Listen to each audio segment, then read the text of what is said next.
Welcome to Watch, Review, Repeat. This is the podcast where two best friends discuss the latest in film and television and then do it all over again the following episode.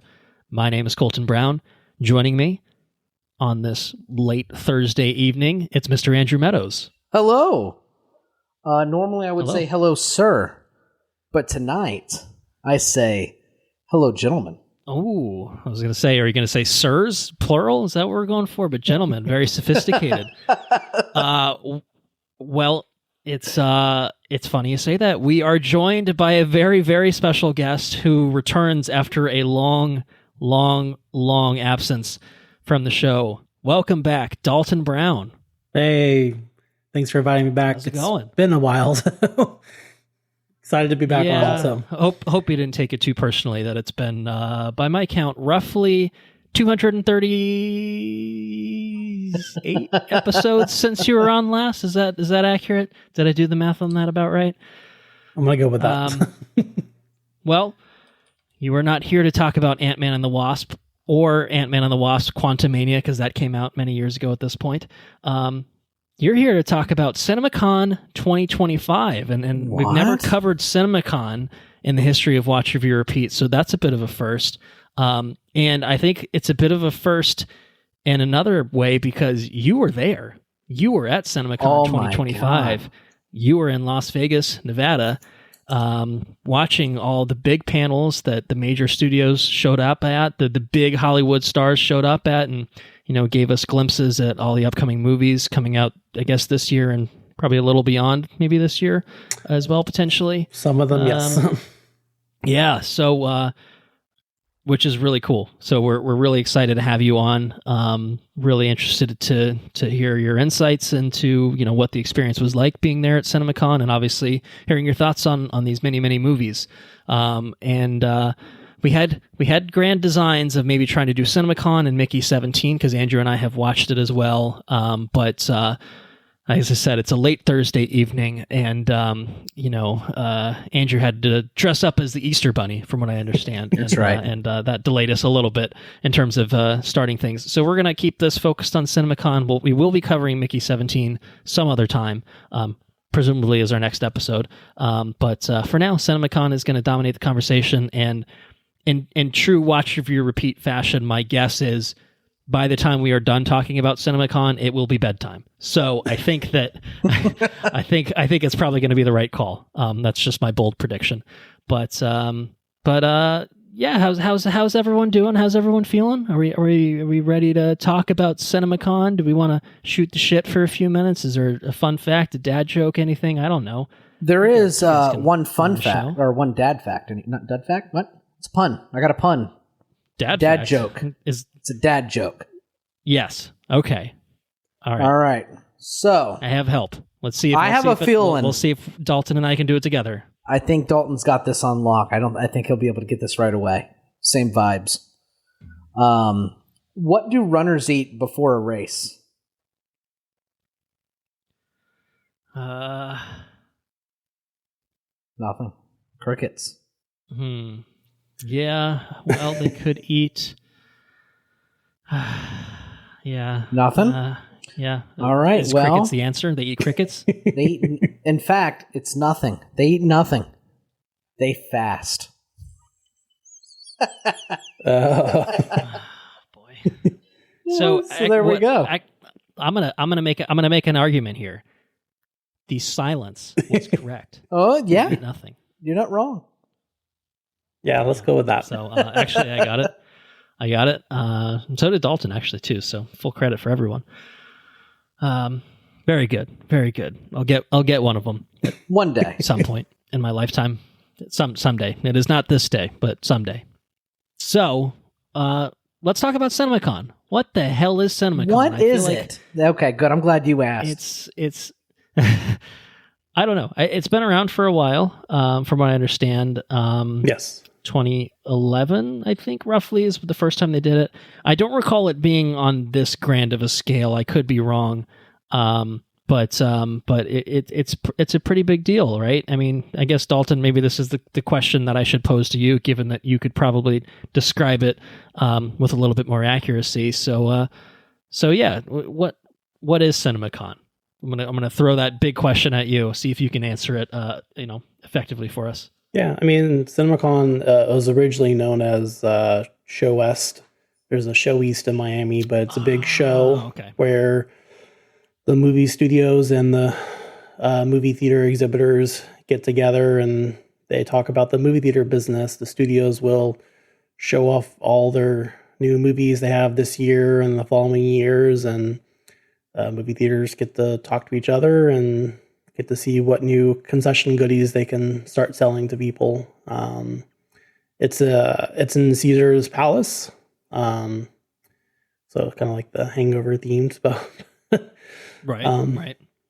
But yeah, no, it's like a big gathering where the major studios, they do present their film slate for the upcoming year, and then they'll also tease some projects, and they'll bring in some heavy hitters. They'll bring in some pretty big celebrities to talk about the projects that they're working on, and yeah, it's pretty exciting, and it's a big motivating thing for the industry in general. And it's an industry that I think really since the pandemic has probably struggled overall. Would you say that's fair to say? I feel like we've had moments here and there where like Spider-Man No Way Home brings lots of people. Recently, Minecraft has done exceptionally well in terms of box office, but on the whole, it feels like it's been kind of a sluggish industry. So maybe this is trying to really generate some enthusiasm, make sure that the Netflixes, the Disney Pluses aren't taking away from the theater experience. Is that maybe part of it? Yeah, I mean, they talk about, theatrical windows is a big thing they talked about, and movie theaters wanting to keep the movies in theaters for, X amount of days. And, definitely during COVID, that changed the dynamic from what used to be. Even like 2021 Warner Brothers did day and date for all their movies for Project Popcorn. Right. So, but yeah, COVID definitely changed the theater business. The 2 strikes that impacted everything as well. True. That's true. So yeah, I would say it's pretty accurate. I work in the theater business, so I always kind of tell my managers, it seems like it's feast or famine. Like we get like really big movies and it gets really busy, and then they get slow again. So it was kind of nice seeing during CinemaCon some of the movies that I wouldn't necessarily have noticed or seen. So I did appreciate that, and definitely made me excited for some of the other, everyone kind of knows the big blockbusters, but it's nice to see something that's okay. That looks interesting, and I didn't realize that was coming out. So I definitely appreciate that part of it. You get to network up with other theater chains as well, right? Mm-hmm. You get to network with other theater chains to figure out what they're doing to try. Hopefully, I would imagine a lot of it's the conversation is drawing some like consistency out of the business, not necessarily waiting for a blockbuster to come out, right? That's like I know that AMC does the thing with like the Studio Ghibli stuff, and they seem to be trying to draw up a lot of people to the theater for like reoccurring films and whatnot. Is that something that gets discussed at CinemaCon? Yeah, there's a big focus on alternative content, and even Angel Studios is kind of like a newer player, but like some of their faith-based content will bring in, people that wouldn't necessarily go to the movies, which for my particular company, they do really well with those movies. So, but yeah, there's a big focus on like popcorn collectibles is a big thing that's, going crazy right now. Experimenting with arcade, bowling, things like that. So, sandworm buckets and such. Some chains will do pickleball. Some, everyone's kind of trying different creative uses of the space. Maybe it's just to get an alternative revenue stream that's not necessarily tied to the theaters. Because when the movies aren't doing anything, at least you're having something that's, doing some good revenue. But, for example, is there any examples of that? I think arcade, like a lot of the, some of the, even Cinemark just opened up their first like entertainment center in Texas, and Cinemark's one of the big 3, so they're doing arcade bowling and all that. So, I mean, different food options, expanding food. I mean, alcohol is a big thing that's people are trying to do. So I think Andrew knows a thing or two about alcohol. I think they're trying anything they can to get people to come back to the movies and, put butts in we seats. have a B and something or another. B&B. Is that what took over the Cobb cinemas? That's what. Yeah. They have that weird like surround theater thing that they got going on. Mm-hmm. But one thing that they did do is they allocated a certain theater to side splitters, right? Mm-hmm. So they're renting out that theater to a comedy thing. So that's pretty neat. That's interesting. Like you say, making the most of your space because the buildings are enormous.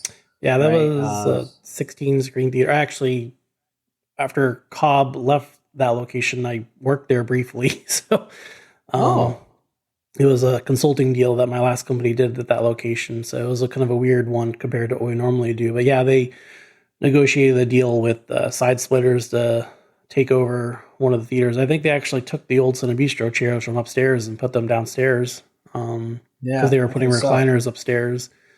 And I know they were trying to, I think one theater they converted to like a cycle club. I don't know if that's still around, but it's supposed to be cycle cinema. About that. Yeah. I know there's one theater they were going to convert to like a play place. I don't know if that one ever happened, but but like I said, everyone's trying different things to differentiate themselves and get people to go out. So. And that's nationwide. That's a nationwide trend that you saw at the CinemaCon. Mm-hmm. Yes, absolutely. So, it's very cool. Yeah. Nice. Well, I think that kind of dovetails into, I think, the next thing to talk about. Really, before we start talking about the movies that interest you, the big blockbusters as well, and all the stuff that was discussed, shown off, previewed, and stuff. Can you kind of talk us through like what's the experience like? You're invited because you're in the theater business, and you're out there for. 4 days? I think it's 4 days of the convention before. So it's pretty intense. It's pretty full on, right? It's kind of an all day starting in the morning, going not, to the wee hours of the night or anything like that. But it sounds exhausting looking at the schedule. The schedule's online. That's kind of what I was following, looking at it. And it seems like a lot to pack in. So yeah, can you kind of walk us through like, what's it like? What was it like? How is it? Well, it was a pretty busy schedule. We flew in Monday morning. So we kind of, as soon as we got there, we're kind of, getting to the hotel and trying to get used to, Caesar's Palace, I got lost multiple times. It is a palace. I was like, where am I supposed to go for this? So, and then, the first night was Sony. They did their presentation on Monday night, and then that one wasn't as like packed. But then as kind of the week went on, I think more people kind of flew into Vegas. Then you had to make sure you were there early, or else you weren't getting a good seat.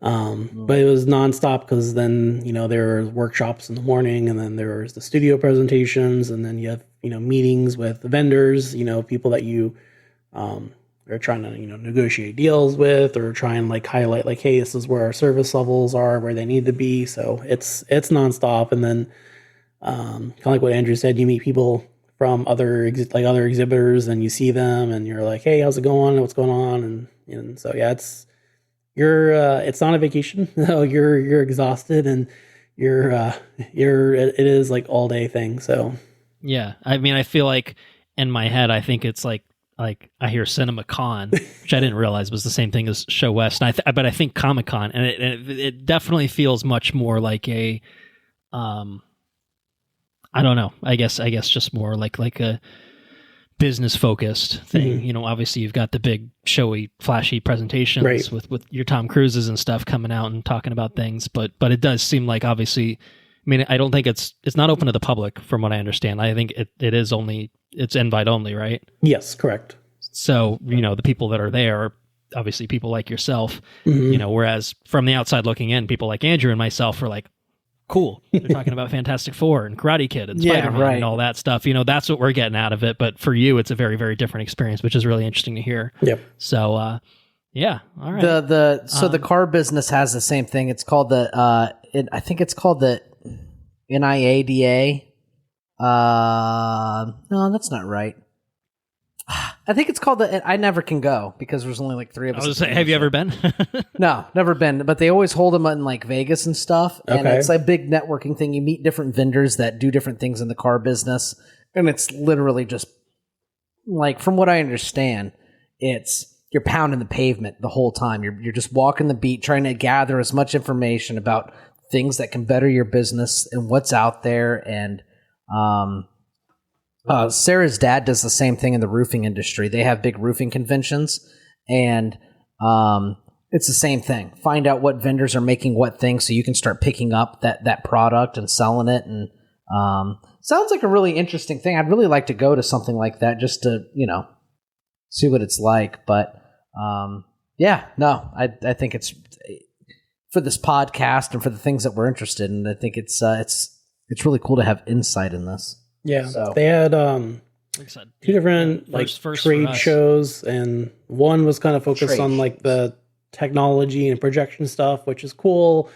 But then there's another one that was like focusing on like in the food and beverage and all that. So to me, like, let's see what new products we can offer and try out. So did they give you samples? Maybe? Oh yeah, like food and beverage. Yeah, they give you samples. Yes, there was a lot of free stuff given out that I may have partaken in, and some that Graham may have partaken in. So, oh, he was with you. No, you bring all this stuff back with you. So, but they give you a goodie bag full of stuff, and you stuff it. Okay. Yeah, I literally brought sense. 2 suitcases with me. One was just for clothes, one was empty. But then the way back, the other suitcase was full of stuff. Not so empty. Got some good stuff to bring back. Well, that's very cool. All right. Well, before we, I think, maybe dive into the Monday panel, moving into the Tuesday, Wednesday, Thursday panels and stuff. Is there anything else from your experience at CinemaCon this year that you want to talk about? Like you said, like, to me, that's the fun stuff of talking about what's going on with these movies, what was announced, and obviously I'm really excited to hear, your experience of watching these panels and seeing these, previews of these movies. But yeah, aside from that, before we really dive into that, anything else? I mean, there's the business side of it, like I said, where they talked about like the windows, and they want to keep, movies in theaters for a certain time. And, I could kind of see it both sides, because there's some movies that they probably should have kept in longer, but there's some movies where, they want to conserve their marketing, and, that's not going to do anything. So it's kind of it's not a one size fits all thing. And I think and not even the studios are always on the same page, because some of them suggested doing more discount days, but you need every studio to agree to that. So for one studio to say that, it's one thing, but everyone has to kind of be on the same page. And so I think even the studios were kind of throwing out different things to try and for the theaters to do. And it's still, no one has like that magic formula for what's the best option for everyone. So what's the state of the showcasing business, or what's the term for the movie theaters? Showcasing, the right term? Exhibition. Exhibition. Yes. So I mean, what's the state of the, like, obviously it's different since COVID, right? Is it rebounding in a good way? Is it healthy? Do you think it's good going forward? Now that you've asked me, after Minecraft, it's been good, but first quarter of the year was not so good. So, and I mean, there are some big things coming out this year so it looks like it's good, but I mean, we're not near like that magic 2019 number. And, sometimes they always say like, oh, next year looks really good. And I feel like I hear that every single year. Well, there is a big 20th Century Studios movie coming out in December that seems to reinvigorate the box office. So we'll talk about it. Yes, but maybe that'll do the trick. We'll see. Yeah. All right. Well, I think maybe we should get into some things. So I wasn't there. Dalton was, but I'm going to try to set the stage as best as I can, because I read the internet, and the internet knows everything. So. What I'm going to do, I think this is maybe the best. I don't know if it's the best way. It's how we're going to handle it. It may or may not be the best way. And if it sucks and we don't like it, we'll change it for the second panel and figure it out as we move forward in this episode. But Monday night, you said Sony Pictures kicked things off with a panel. So I'm going to kind of just throw out at the top kind of the movies and everything they were talked about. I'm going to kick it over to you because you were there. I want to hear the things that stood out to you, what it was like, what the experience was like, and then we can kind of break it down from that point. Go a little further into these movies if Andrew and I are curious about them, or break down some of the bigger announcements. With some of these things, I can't remember if I've said this. Some of these things, they showed off trailers or they showed off footage, and some of that for not just Sony but for the other studios was then shared online with the public. Mm-hmm. So Andrew and I can obviously speak directly to those because we've had a chance to watch them. I don't think Andrew's watched everything, but we've at least had a chance to watch it, or we've seen things from these movies in the past. We know about them. We know what they are. There's nothing that's going to really move the needle in some significant way for some of these. So in terms of Sony, the things that were showed off were a new Anaconda movie with Paul Rudd and Jack Black. Maybe J-Lo? I don't know. I don't know if J-Lo's in there, but maybe. 28 Years Later, coming out later this year. Danny Boyle directed, Alex Garland written film following up 28 Days and 28 Weeks. A release date for the next Spider-Verse film. Some news on a new Resident Evil movie. A movie called A Big Beautiful Journey. Not sure what that's about. Maybe Dalton knows. Another I Know What You Did Last Summer. Karate Kid Legends, Jackie Chan and Ralph Macchio teaming up for some Karate Kid stuff. Some information on Spider-Man 4, maybe a new title. We'll get there. And then I think they closed it out with big news, big casting news for the Beatles cinematic universe, which we sort of talked about already, but we've got big news on that front. So that's what the internet tells me happened at the Sony Pictures panel. Can you confirm or deny, Dalton? Yes, that was everything that was shown. The only thing that was also mentioned, but I think was actually announced before, was the Legend of Zelda movie. Okay, right, because Sony is part of that, sure. Yes. Yeah. So that was kind of cool seeing the logo pop up on the screen and the Zelda music. Okay. So Jose, was there anything beyond we're making this movie, it's going to happen? Okay. No, it's just like, hey, we got this coming too. I mean, that was kind of the theme for Sony, was they kind of showed a lot of stuff that's like, oh, we got this coming out. But not right now. So we own the property, right? Yes. It's big. We're awesome. Spider-Man movie. Making two of them, actually. Yes. So all right. So what stood out from those things that were mentioned? Then what was kind of the vibe? Did they bring out some big guests to talk about these things? Like what stood out from this panel to you? So Anaconda, they actually just did like a video because I think they're actually filming right now with Jack Black and Paul Rudd. So it was kind of funny seeing them interact with each other. I actually didn't even realize they were doing a new Anaconda movie until... I don't think we've talked about it at all on this podcast, so we didn't either. Okay. I was like, okay, I could see that. So the 20 years later, they did bring out Danny Boyle. He came out and talked about the movie. And I'm excited. I love horror movies. I like zombie movies, so I'm excited to see that. And then they also... Sounds like they showed off a trailer for that, which I think just went on the internet today, or at least a similar trailer maybe. I don't know if it's the exact same one or not, but so that's out there for folks that maybe want to watch and see more 28 years. Yeah, they showed the trailer, and then they actually brought in the director for the one they're doing after the Bone Temple. I think it's... Oh, right. Nia DaCosta, I think that's... Yes.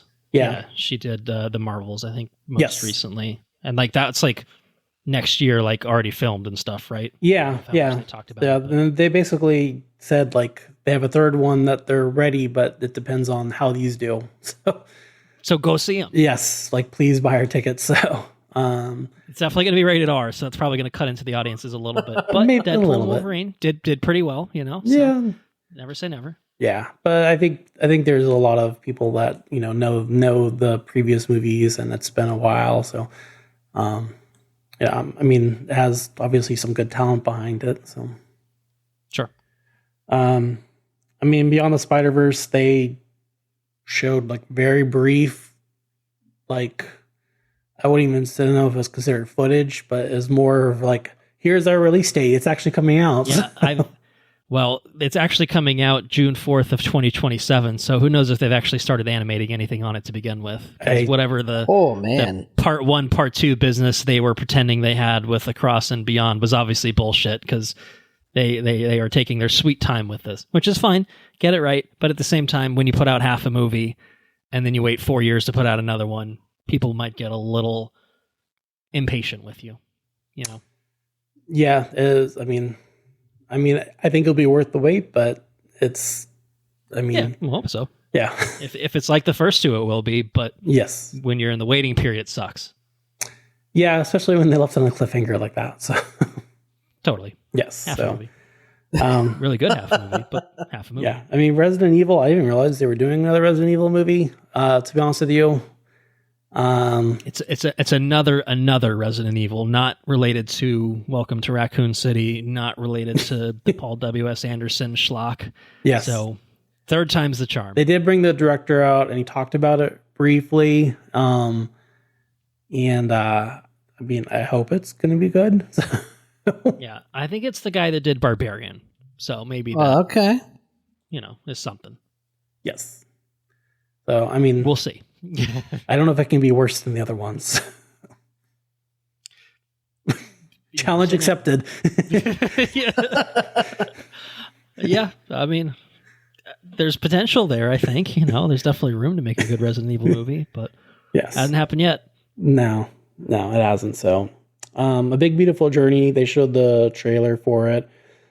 And I think it's Margot Robbie's first movie since Barbie, and the guy also has Colin Farrell, and it looks like from the trailer they're going through like magical doors and reliving memories, and it looks interesting, but it was kind of hard to tell. Two leads, that's a fun pairing. Yeah, no, I mean, I'm definitely like, okay, it has a good cast behind it, and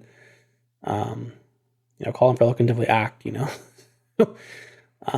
But yeah, it looked like an interesting premise, and I liked that. I was like, okay, this is a unique idea. So, okay, yep. All right, running down the list. What else we got? I Know What You Did Last Summer. Jennifer Love Hewitt. She's back, right? Yeah, she's back. Is she really? Yeah. Yeah. Okay, cool. No. Yeah, her and Freddy Prinze. She still knows what we did. Yeah, Freddy. Yeah, no. She still knows what we did. Several summers ago. It's been several summers. You didn't see the trailer, right? No. No, because that's how she ends. She's like, so what did you do last summer? Okay. They're leaning into it. It's like a classic legacy horror thing. I feel like this, they brought Scream back. Yes. Kind of, I guess the Halloween ones they did, but I don't know. Hey, it's kind of fun to, keep it going. Bring back some of the originals and stuff. Yeah, I didn't I knew they were doing this one, and the trailer looked fun.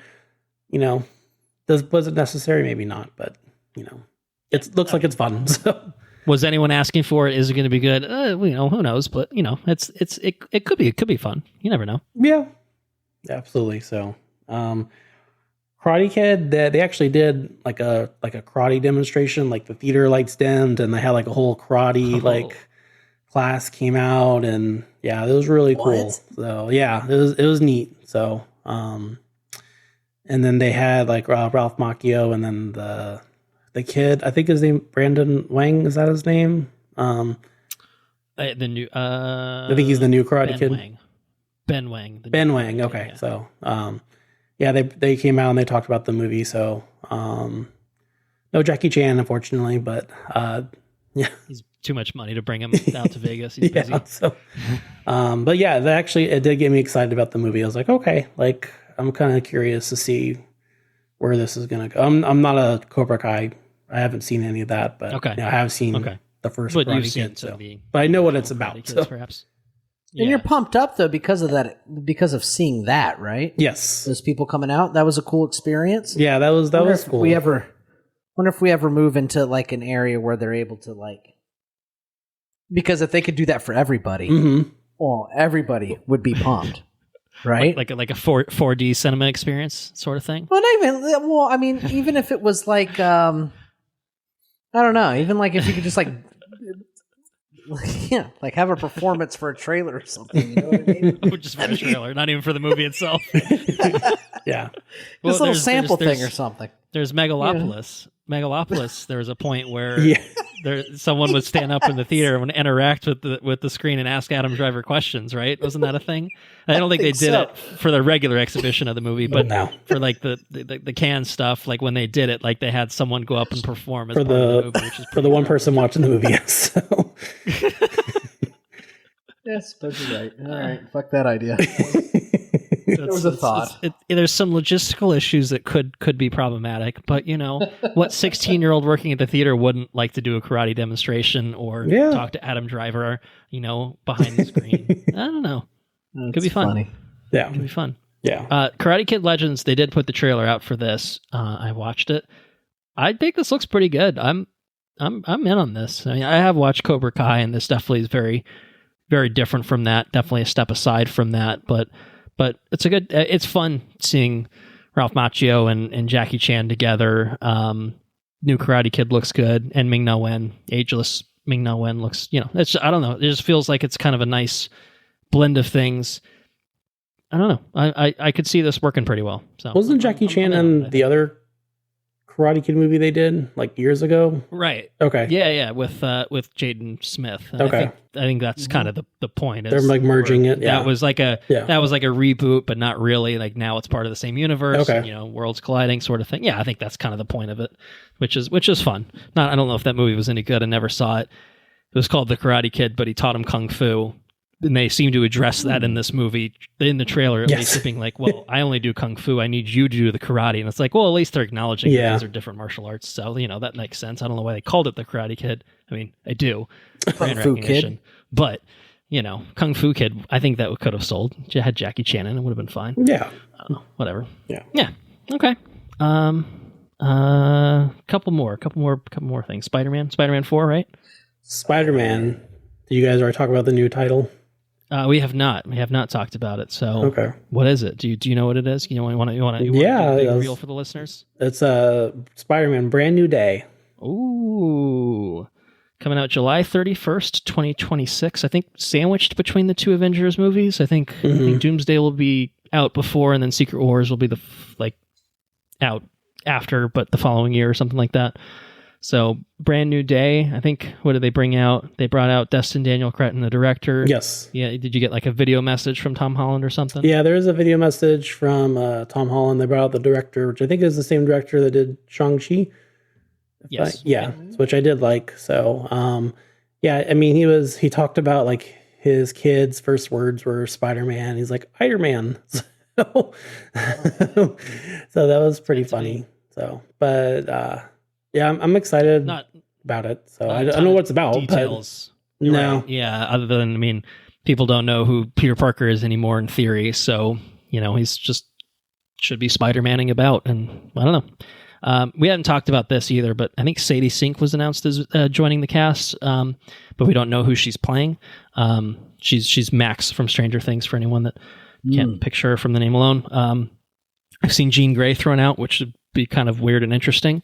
If they're going full X-Men with that, I don't know. But I'm curious to see where they go with the direction of Spider-Man. I've long been pushing for... I'm not alone. I did not come up with this idea, but I've been long pushing for a Daredevil Kingpin Spider-Man 4, which, you know, I think would be a cool way to do it. Keep it grounded, keep it focused, but we'll see. It could be multiverse centric again. We might see Toby and Andrew back. I don't know. But I say that for Secret Wars. Give me a nice, grounded Peter Parker in college. You can give me a Felicia Hardy. You can get Jean Grey, whatever. He's going to college with Jean Grey. I don't care. You know what I mean? Like, I don't know. That's what I want to see. So those are my thoughts on Spider-Man. Brand New Day. I was going to call it 4, but Brand New Day. All right. And then last, maybe not least, I don't know. Who's to say? The BCU, it's happening. Sony's moving forward with the Beatles cinematic universe. Okay, going for it. 4-film cinematic event, April 2028. All right, here this really interestingly ties into all the things we've talked about big strategies of how you're trying to get people to come to a theater. How do you feel about this strategy 4 movies, each centered on a Beatle, released in the same month. Do you think this is a successful? Do you think this will be a successful venture for Sony? Wow, that's a blitz. Yeah, their whole thing was like, oh, it's our first bingeable movie experience. So, because they brought out the director bingeable and movie experience, so you have to pay for 4 separate tickets for. Right. Yeah. Unless maybe they do one big like discounted ticket where you get access to the 4 movie. I don't know. Yeah, maybe they do that at the end. I don't know. But yeah, the director was talking about the like, oh, which order do you watch it in? Well, you can watch it in whatever order you want. So, yeah, it's it's creative. So,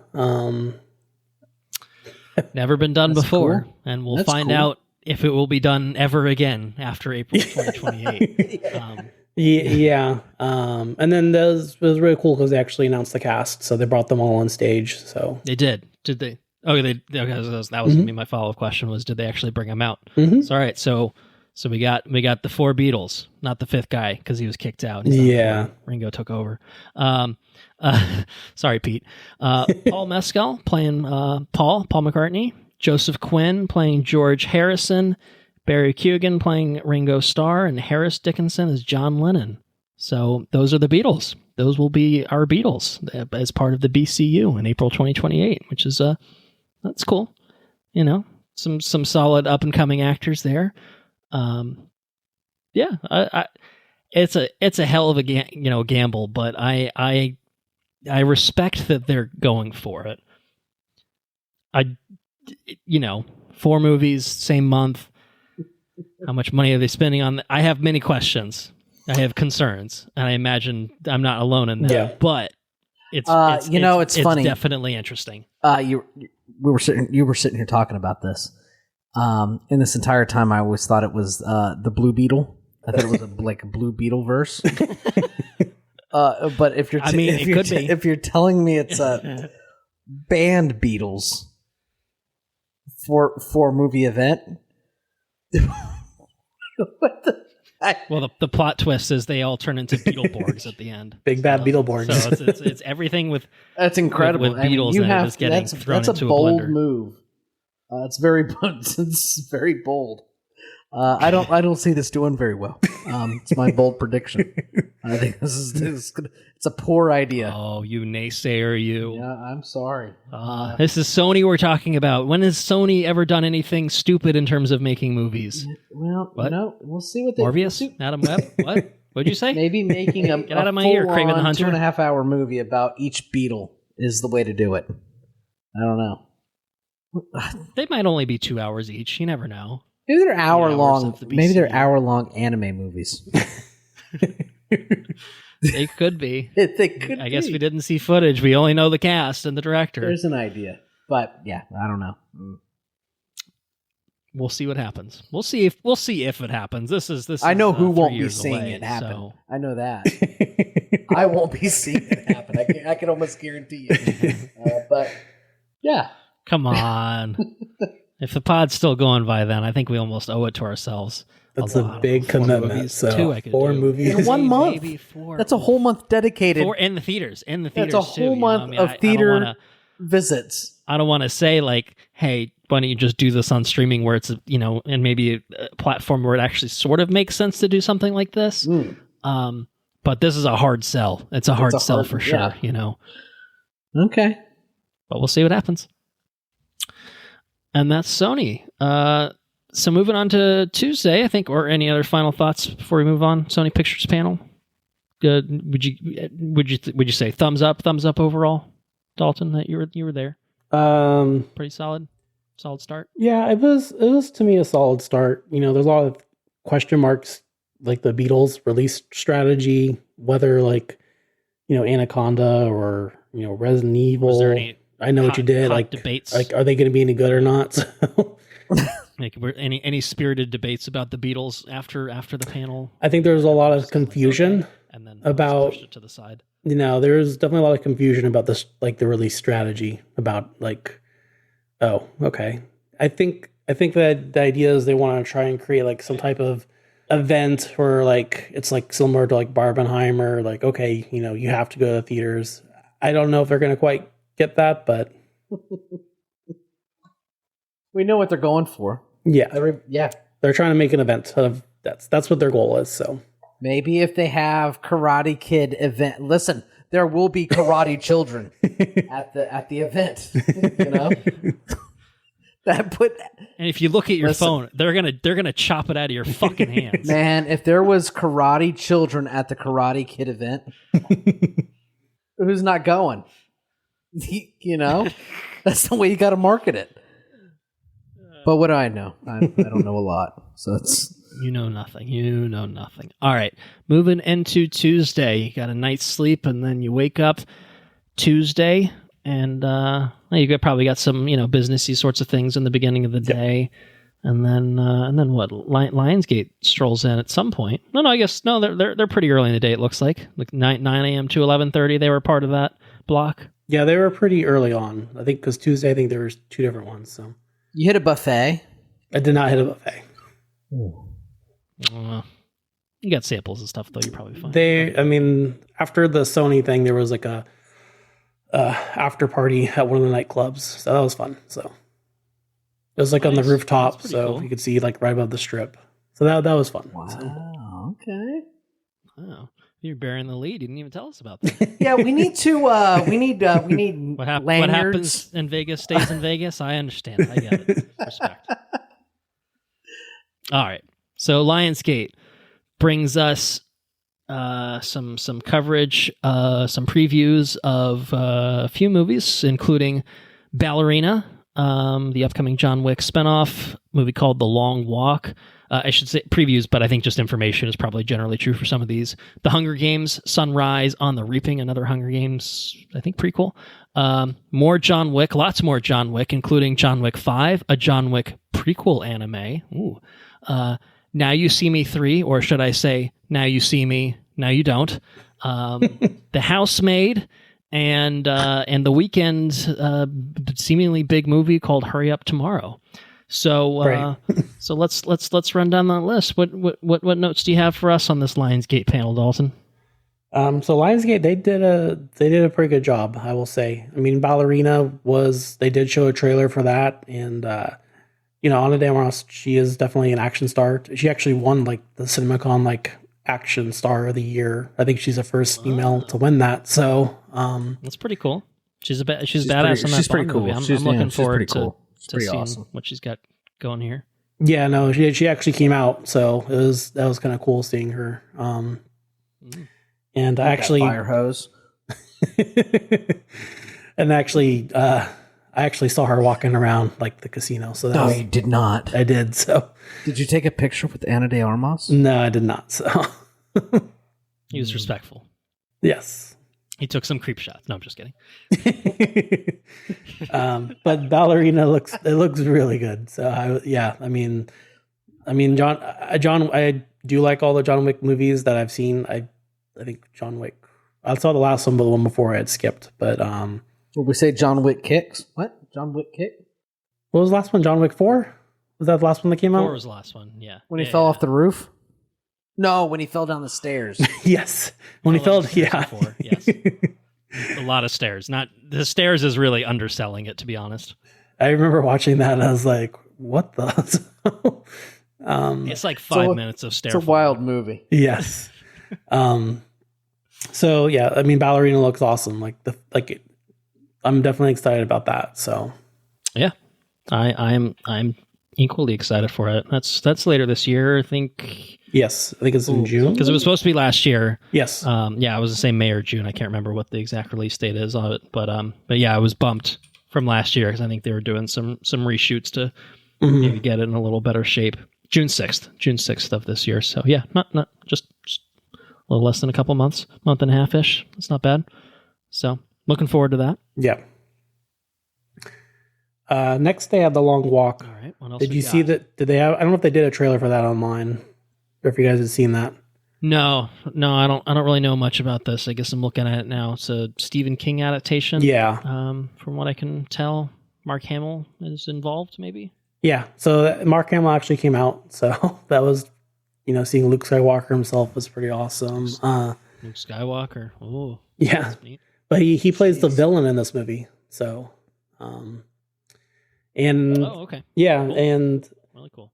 At first, I thought it was like an inspirational type movie because, like, you see all these people walking, and it's like, okay, like, are they like, what's the goal? And no, like, if they don't maintain a certain speed, they get shot.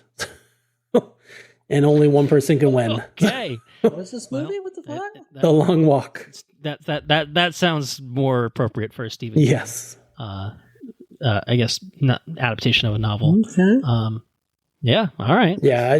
The trailer made me definitely. It's like, wow. Like I wasn't like you weren't expecting that, and then like, okay, now I'm intrigued. So.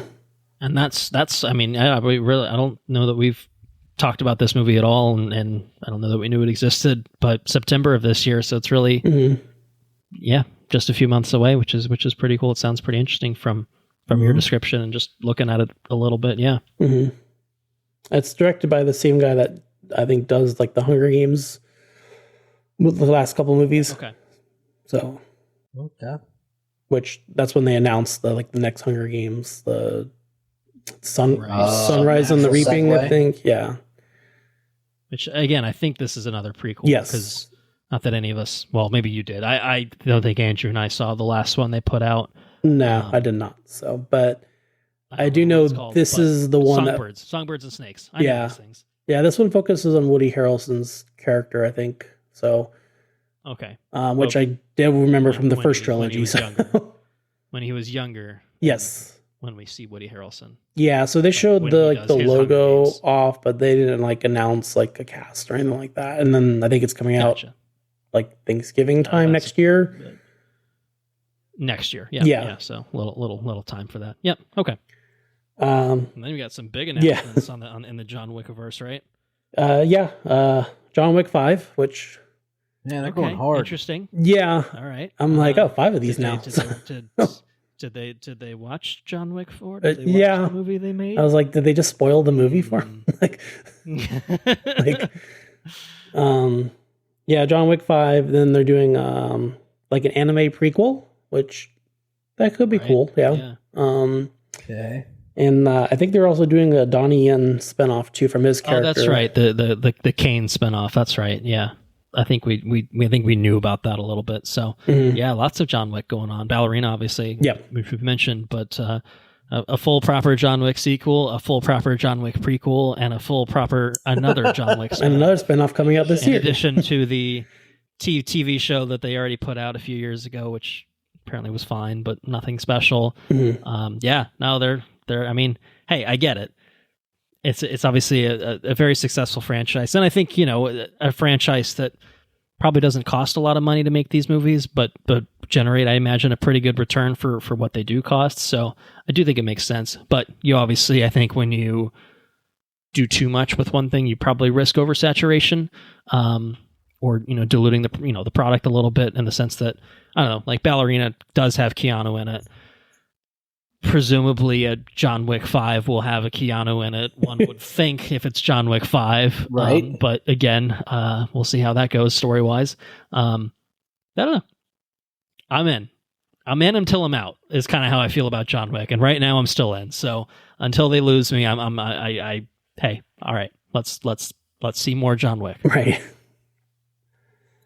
Right.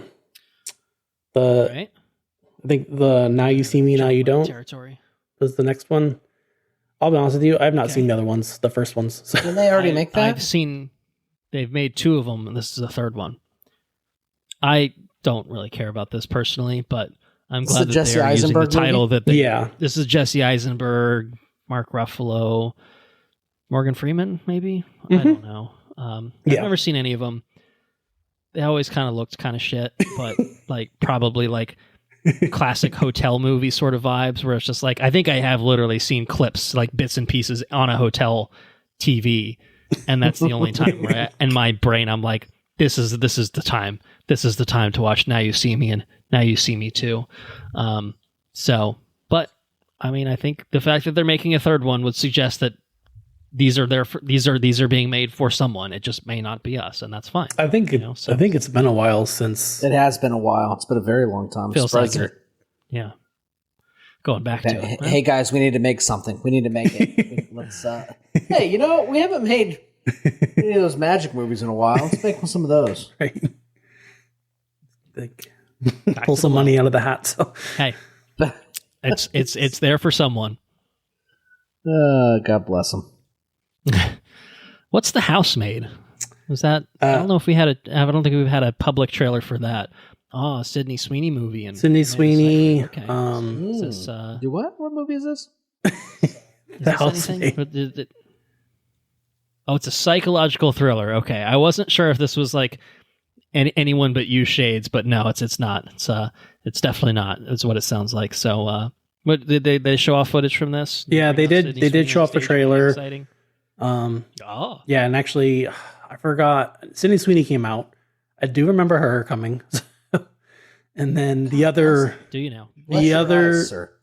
Yes, I was like, oh, Lionsgate knew what they were doing. They knew exactly what they were doing. Sydney Sweeney.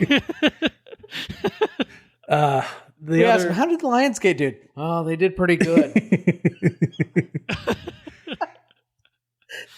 Yeah, pretty. That sums it up. So, did you like the trailers? The what? The trailer looked interesting. I guess it's based off a popular book, so I'm sure it will do well. Yeah. All right. Well, maybe when a trailer for that rolls around out on YouTube and stuff, we'll circle back to it. Andrew himself. I was definitely distracted. I will say that. So I would, yeah.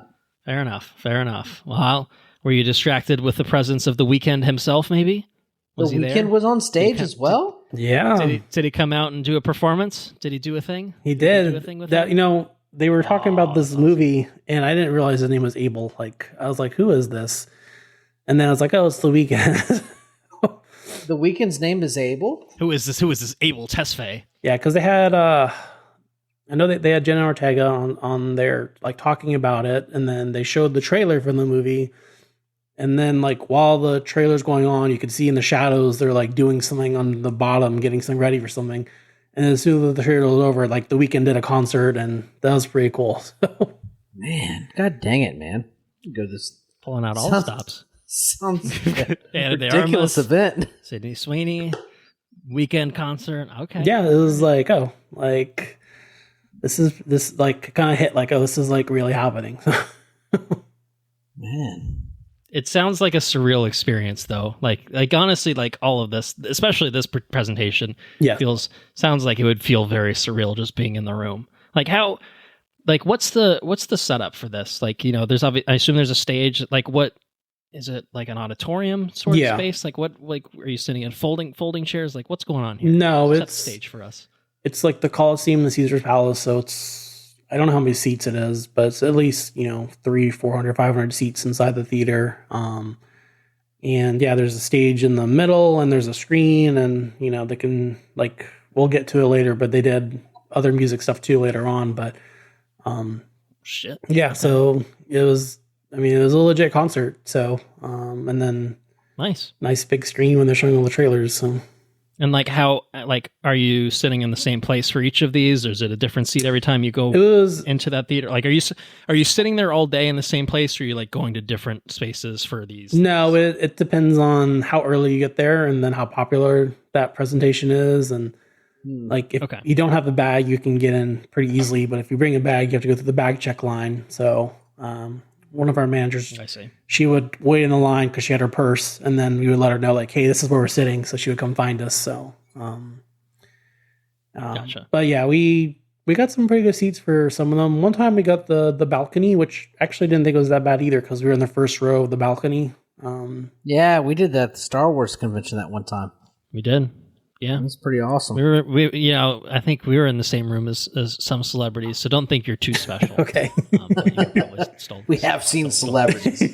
Yeah, I've been in the same room as them, like, 500 feet away. So, like, we're cool, man. Yeah, we've done things. We've done things in our life too. I don't know why you're being so hoity-toity about your experiences, but it's not what we do here. Like, yeah, I saw Anna de Marvelous. I didn't take a picture. I didn't need to. It's cool, man. Happens all the time. All right, so that was Lionsgate, right? We didn't really talk about it, but Hurry Up Tomorrow looks fucking bizarre. Yes. Very trippy movie. I guess that's definitely surreal. Maybe that's where the word surreal is sticking in my brain, is having watched that trailer. But it's not like, I mean, I don't know. I don't really think of Lionsgate as like a studio that's gonna, blow my socks off, but seems like they got a pretty solid lineup. They did, because going in, and I was like, oh, Lionsgate, they haven't had anything good in a while. What do they put out? Saw 10? Nope, that one's canceled or whatever, So. Yeah.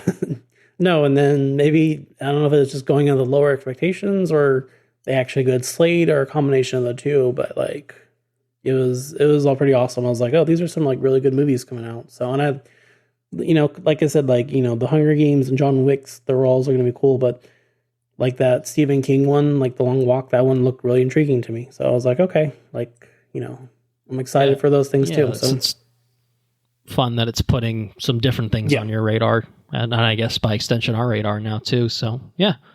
All right. Well, Tuesday, in addition to, I'm sure, many other things, later that day, later that afternoon, Warner Brothers came into Las Vegas for a special presentation of its upcoming slate, and gave you guys in the room a look at quite a few things, it sounds like, including One Battle After Another, the upcoming Paul Thomas Anderson film. Mm-hmm. Not to be confused with Paul W.S. Anderson. One Paul Anderson is a good director. The other one is a bad director that makes 19 Resident Evil movies, but is now banned from making them because they're making a third Resident Evil movie, as we've talked about.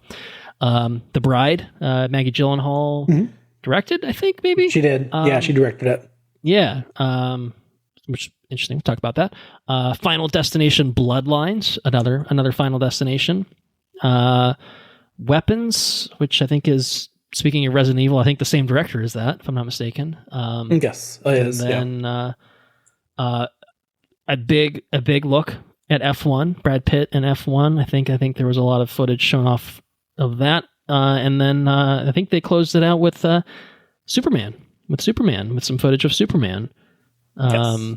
So anything I missed from that panel that I think it's a little shorter of a list. I feel like they gave more extended looks at some of these movies, I think, maybe compared to what Sony and Lionsgate did with their stuff. So fewer movies, but more shown, I guess, from these movies, maybe. Yeah, I think that's accurate. I mean, F1, they did a full 10-minute trailer. So the first 10 minutes of the movie. So which literally the first 10 minutes. Okay. The first 10 minutes of the movie, which, and when it stopped, you're like, oh, I want to watch the rest of the movie now. Where's the other hour or 2 hours or whatever's left? Yeah. Yeah. When he came out to introduce it, what's the producer, Jerry Bruckheimer, I think.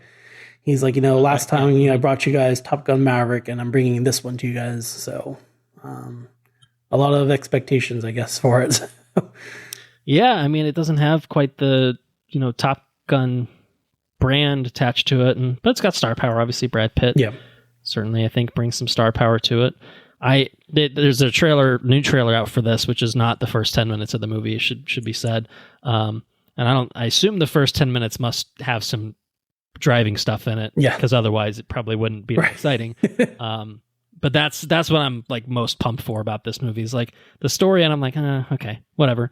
It's Brad Pitt, he's got to drive, but the actual sequences of the racing sequences just from the trailers alone have looked incredible. I want some Ford versus Ferrari. So that's shit, what you know what I mean? Mm-hmm. Yeah. So that's what I'm really, really excited for. So the first 10 minutes of F1, good first 10 minutes. Then it sounds like.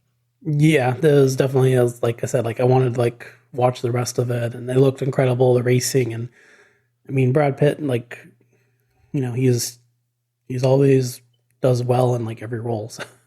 For sure. Yeah. He's a pretty awesome actor, really, Brad Pitt.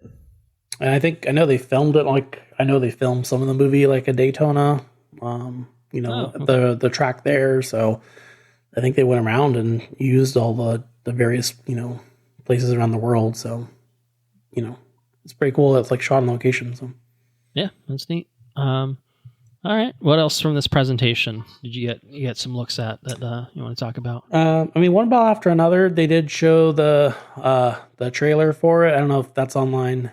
It looked very confusing. I don't know. I don't know what it's about. I know Leonardo DiCaprio's in it. He's definitely in it. Yes. Benicio's in it. Benicio del Toro. What? Is the trailer online? The trailer is online. I have watched the trailer and I still don't know what it's about. Okay, so I'm not the only one that was confused. Like, what is going on? So. It does look. It looks to me. It looks pretty different from what PTA has done in the past. Like the way it's shot, it still feels very Paul Thomas Anderson, but the actual plot of it, there's some sort of revolution thing going on. I don't know. I don't know. Like the fact that, there's guns and stuff. Like, it just feels to me a bit different than kind of at least what he's done in more recent memory for me. Yep. So I'm definitely intrigued by that. What he's, good cast and what he's doing. So I don't know. So what else did WB have on store? Was it The Bride? The Bride was what was discussed next. Is that right? Yeah, The Bride. They brought the actress and the director Maggie Gyllenhaal, which I didn't realize she directed movies. I thought she was just acting. So I don't know if they think it's her second movie. I don't know. She hasn't been in anything in a while. She's directed in the past, if anything. So I could have sworn they said this is her second movie directing, but no, I think it's definitely possible. There we go. Oh, that's okay. She did. She made her directorial debut with The Lost Daughter, which was the Netflix movie with Olivia Colman and Dakota Johnson, which I never saw. Yeah, I didn't see it either. So. In case anyone was wondering, I never saw it. I think it was Netflix. Maybe it wasn't. Yes. Limited release, streaming on Netflix, 2021. So second movie, The Bride, and it's The Bride of Frankenstein, right?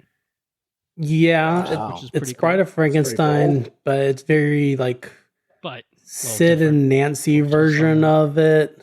Very punkish. So it was a definitely unique trailer. Yeah, it looked interesting. Okay. I don't know if it's something for me personally, but gotcha. But interesting, I guess, nonetheless.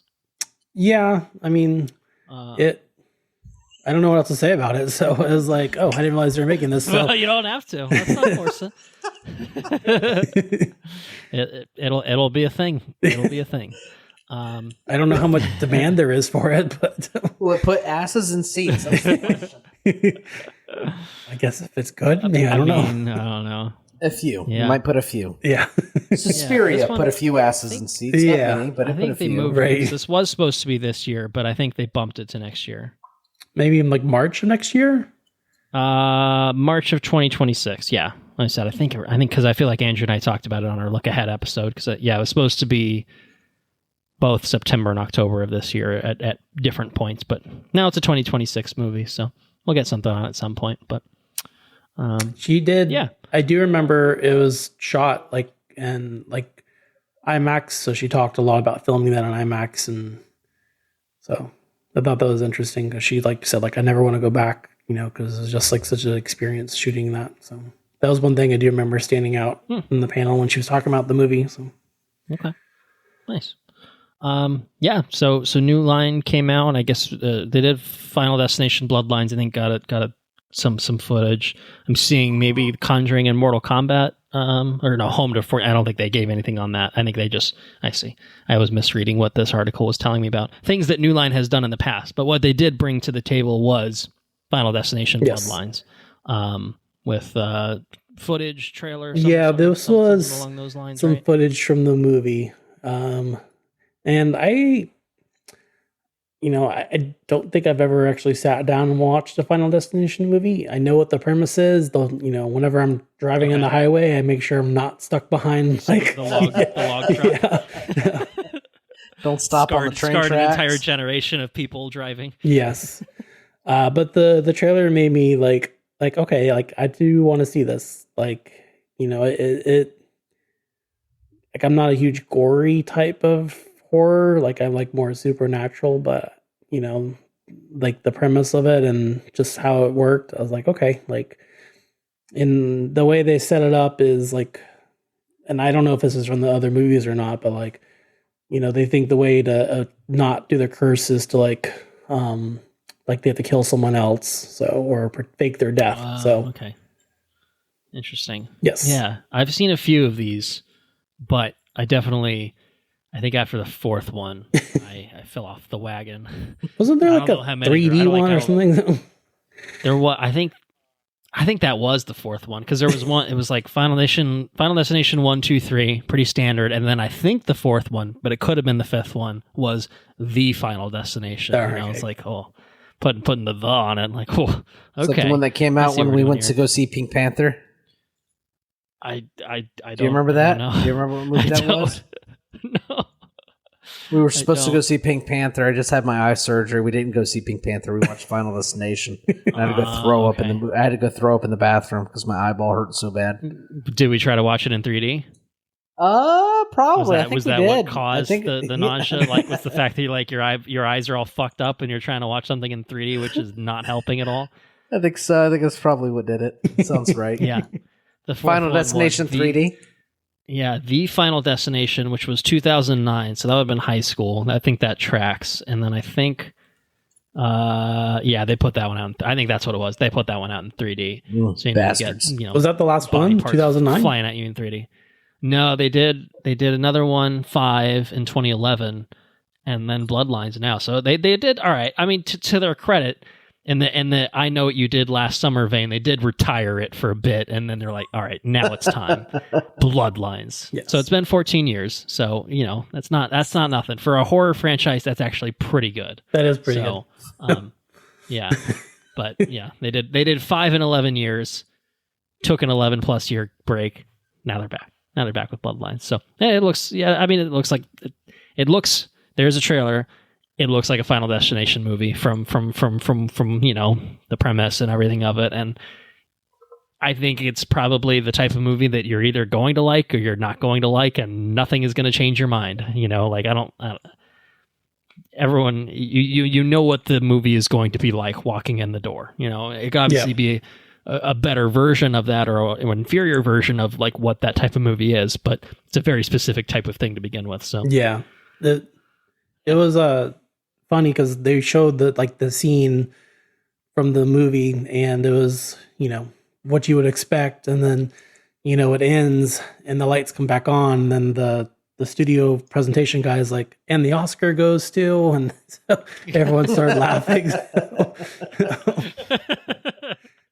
So I think they kind of acknowledge what it is. They know. Yeah. Hey, it's not meant to be highbrow entertainment. It's meant, But these are the kind of movies that, at least back in the day when put asses Final in Destination seats, was coming out, you get kids trying to sneak in there like, I'm here to watch Scooby-Doo. Right. But, they're watching Final Destination, in 3D, thrown up in a bathroom. Horror movies are usually cheap to make, so that's for sure. That's why they like making them. Yeah, and this is a franchise that allows them to be like as creative as they want with the death sequences, like as preposterous as ridiculous. Oops, I dropped my spoon and it hit a button and it activated a chainsaw, and the chainsaw cut off the legs of the table, and then something, flew off the table and started another chainsaw, which then, anyway, you get the idea. When you watch the movie, I'll let you know what part they showed. And how many chainsaws have been activated? At least 3, 4. Like, why are there 4 chainsaws in this guy's lawn? That's not the question. We don't care about that part. It's the fact that they have to be activated in this particular sequence. Anyway, all right. Final Destination Bloodlines. It is what it is. Weapons. You saw some footage from Weapons. I don't really know anything about this. Is this anything that stood out to you? I really like the trailer for this one. Is there a trailer online for it? Nothing online for this. So again, this is the same. This is Zach Kreger, who did Barbarian, who is doing that Resident Evil movie. To say that again, good cast. I think Josh Brolin, yeah. Alden Ehrenreich, Benedict Wong. So good cast. Wow. Yeah. What's this all about? I don't know anything about it. So the trailer basically, there's a teacher, and it looked like it's a small community, and it kind of follows like this whole classroom of kids just disappears, and it's like the parents are like blaming the teacher, and they're like, hey, like, where are our kids? And it's, I know I'm not doing it justice, but it was very like a bizarre trailer, and it was kind of one that really stood out to me. I was like, okay, like I'm actually like, I don't know what's going on with this premise, but this is really cool. So it sounds neat. Sounds interesting. Yeah. All right. Well, that sounds intriguing. We'll wait and see what it's all about. We'll see what it's all about. He already knows what it's all about, and he's and I'm just a little bit that he's telling is selling it for me. So I'm curious about that. Well, F1 we talked about, and then they closed things out with Superman, right? Yes. Footage from Superman, which I think has been put out online. I don't know if there was more shown off at CinemaCon. I think it's the same thing. Yeah, I think it's the same thing. I think they actually put it out in theaters too. But oh, that's right. It was in front of Minecraft, maybe. Yes. I think it was to Minecraft. Mm-hmm. Yeah, which is good. And then they put it out online. It's like, oh, good. I don't have to watch Minecraft now. Right. It's like when the Phantom Menace trailer was attached to something back in the day. I remember what that. it was, but there was like a concerted box office bump as a result of that, which is very funny.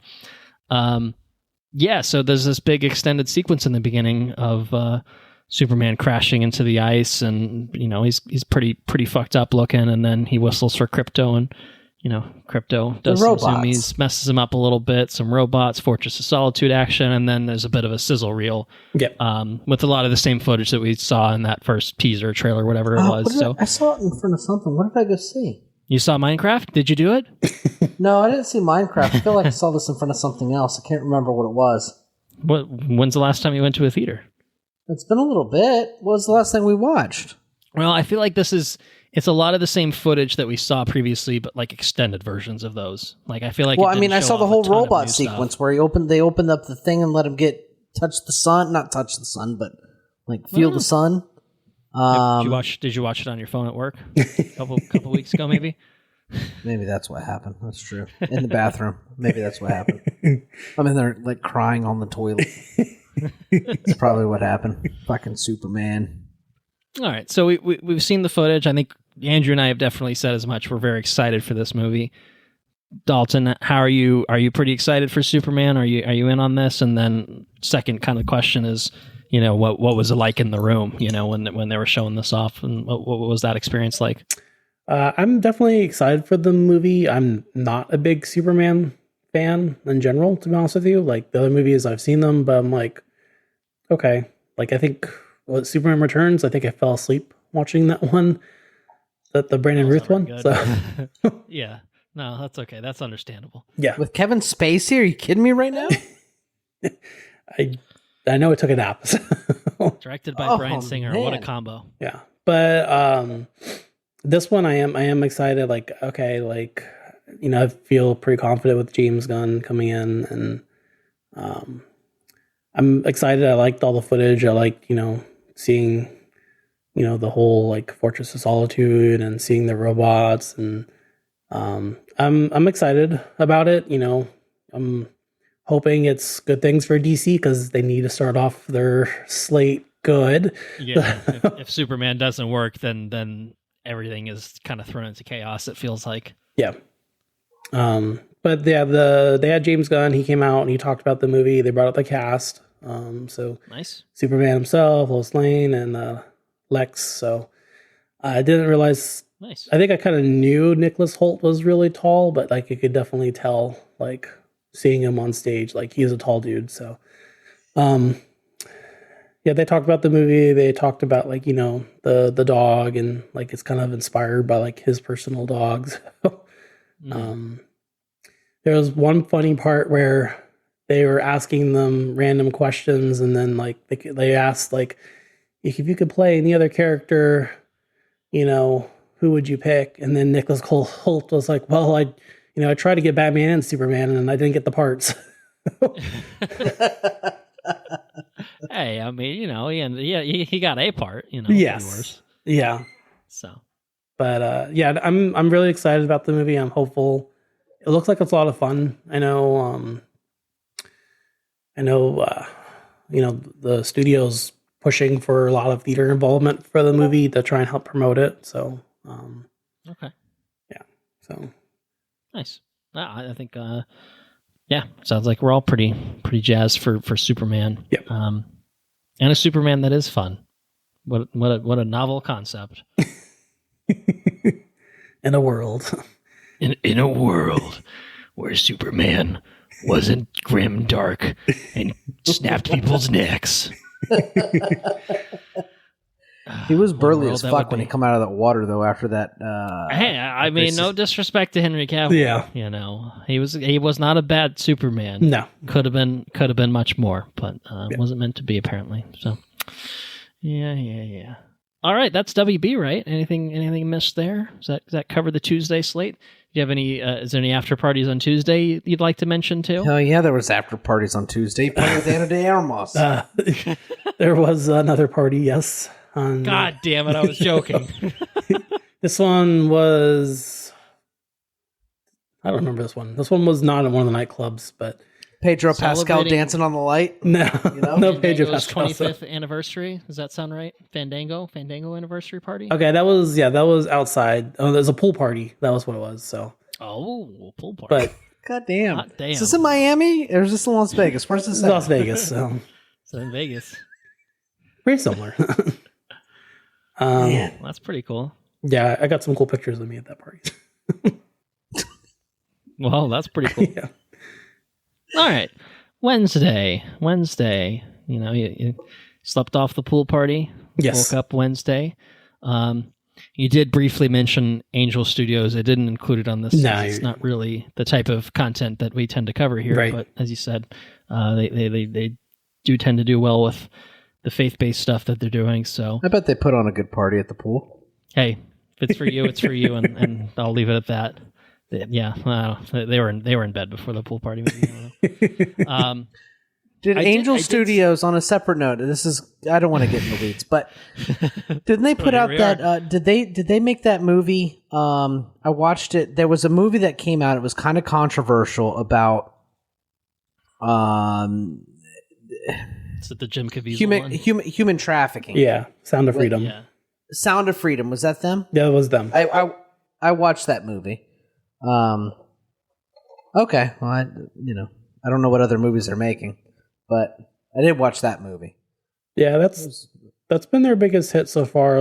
Though they just did an animated kids movie, which I think broke the record for faith-based animated movie. So more than VeggieTales? No way. I guess the record was Prince of Egypt from, I don't know, what, 2000? So it's a big get. It's a good one. I know that one. Interesting. Yeah. Okay. Good for them. Yeah, even Graham was like, oh, like there's a animated movie about Jesus. The marketing has worked for it. Hey, that's cool. Jesus himself. Yes. Resurrected to make this animated. Incredible. We were joking because they were talking about the celebrities, and then one of the managers was I was like, because the Angel Studios was so early, and they're like, who are they going to have there? I said, like, Jesus is going to come. So. Especially after the pool party. So did he grace you? No Jesus. No Jesus? No Jesus. Oh, God. Oh, okay. Well, maybe next year. Yeah. Maybe next year. I did notice this is sort of part of the next kind of big slate of films, but I did notice that they did a screening of a movie Wednesday morning, and I'm curious if you were able to partake in that. I did. They screened How to Train Your Dragon. But that came out so many years ago. They're just putting out a crappy little animated, I guess I'd take it back, a very good animated movie. They're just putting out an animated movie? Or did they No, they did the Disney live action treatment to it, so. Oh, all right. And is that are you good? allowed to talk about it? Is that you can tell us all? It was. Or do you want to save that for later?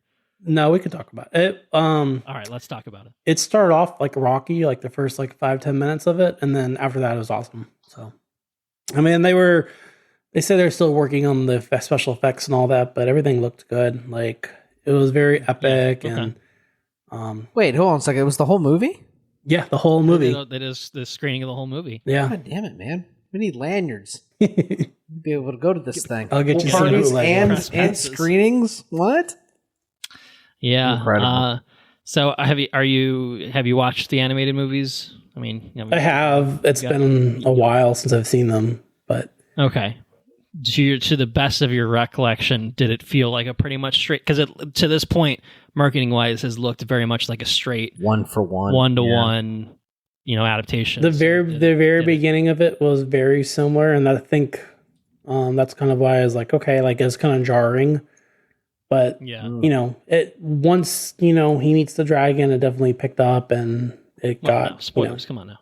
No, come on. The movie's been how old? I'm joking. I mean, the movie's How to Train Your Dragon. So, come on now.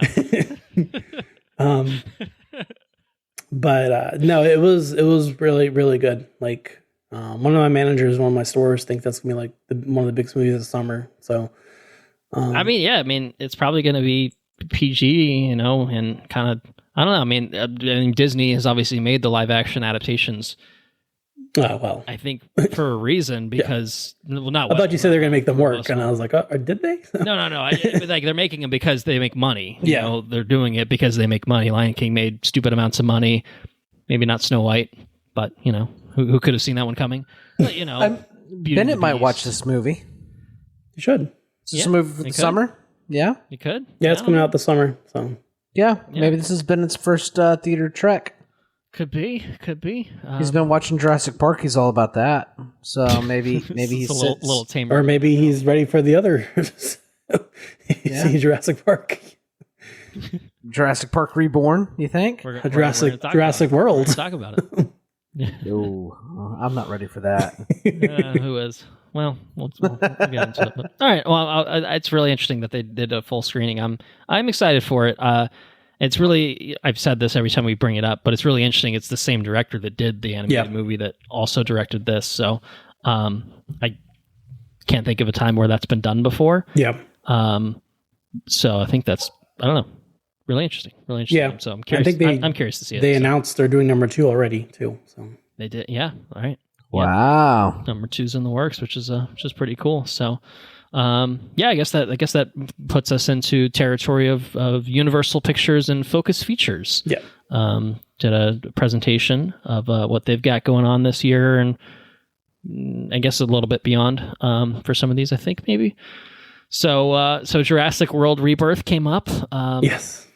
If you want to just talk about it now, I don't know what they showed off from it, maybe some footage, and we've had a trailer for it.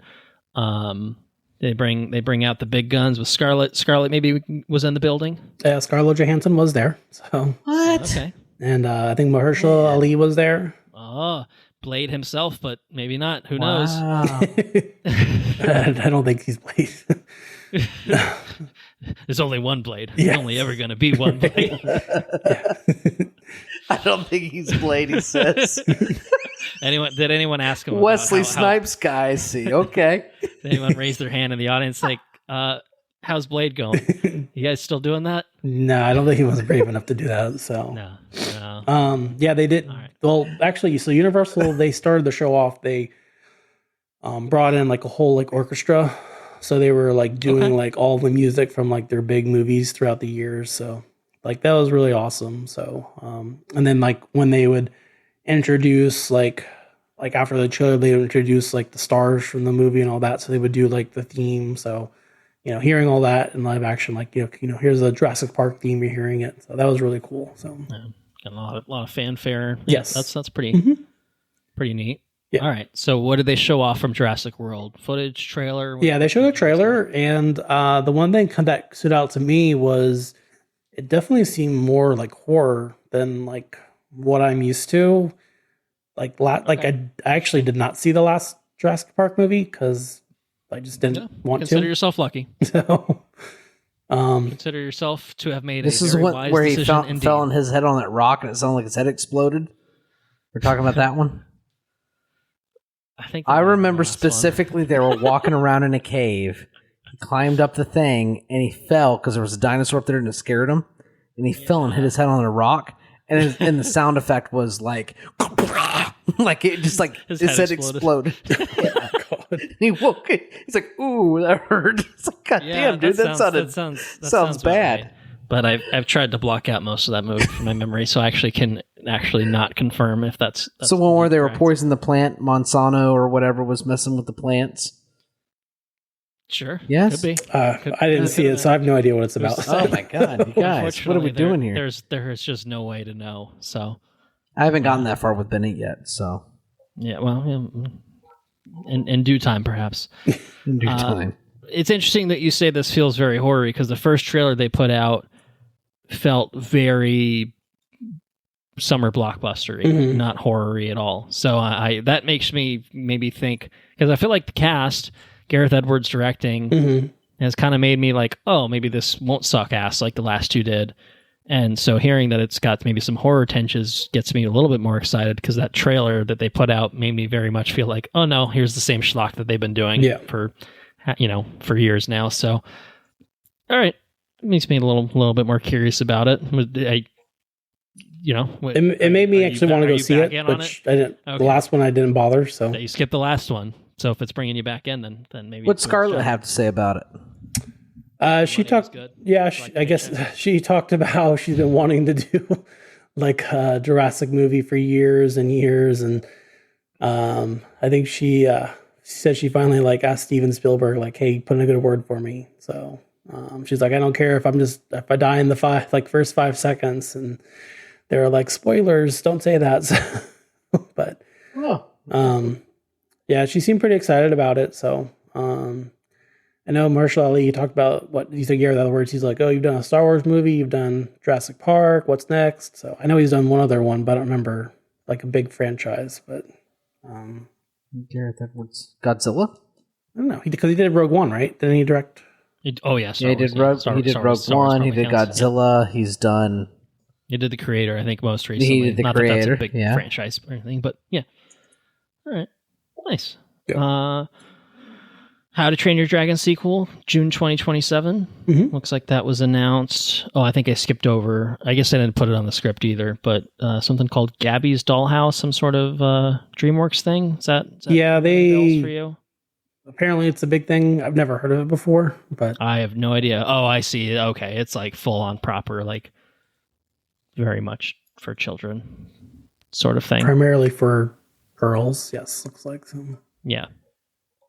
Yeah, they should have a full-on trailer for it. So I was like, okay. I'm not seeing it. It will have an audience. Yeah. It will have an audience. It may not be us, but it will have an audience. Yeah, no, they talked about how, like, I don't know if it's a YouTube show, but it's like one of the most popular YouTube things out there. So, okay. I mean, it may bring people to the theaters. That's right. Something like Minecraft. All right, and then what else do we get? We got some information on some movies called Him. Yes. Nobody 2. Does that sound right? Yes. Is Him is the next Jordan Peele one, right? Am I it is Jordan Peele, but he's not directing it, so okay. He's producing writing, but it's like his production company. I think Monkey Paw. So okay, isn't that the robot movie with Scarlett Johansson as well? No, that's her. This is the companion piece. No, actually, I don't think it's related at all. But okay, so Jordan Peele produced thing. Yes. And I don't know if there's any talking AI Scarlett Johansson connection there. Yeah. But okay. Yeah, it's like a sports horror movie, which I don't think I've ever. Interesting. Yeah. Okay. Okay. Okay, that actually sounds kind of intriguing. Yeah. Was there footage for this? Like what? Like how they showed a trailer, and again, I guess the premise is of like how far would you go to like achieve, like what you want on the field. So this is like intriguing. They watched that movie with Demi Moore, The Substance. The Substance, yeah. It's like the male thing of The Substance. Yes. Cool. All right. It's like Space Jam. You take the secret sauce, so you get really good. Yeah. Welcome to the jam. Sorry. Which one? Nobody 2. Bob Odenkirk is back and sort of John Wicking about, right? I guess. Yeah. I didn't actually see the first one. Stop it. 2 of them? I like the first one, so I feel like I heard good things, and it's fun casting, but clearly I guess did well enough to justify a sequel, it would seem. So, all right. Focus Features got shown off some other shit, right? Yeah. The Phoenician Scheme, the next Wes Anderson film, which I know this is going to come as a huge surprise. It looks like a Wes Anderson film. Yeah.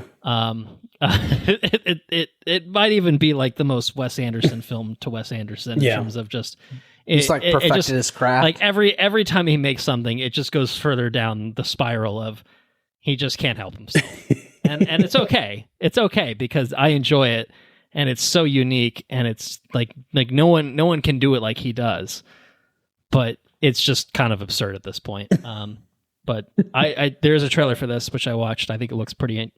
I mean, I think it looks pretty Wes interesting. Anderson. I actually am. I'm in for it. But I assume was it footage for that trailer for that. Yeah, they showed a trailer for it. Kind of like what you said. It looks.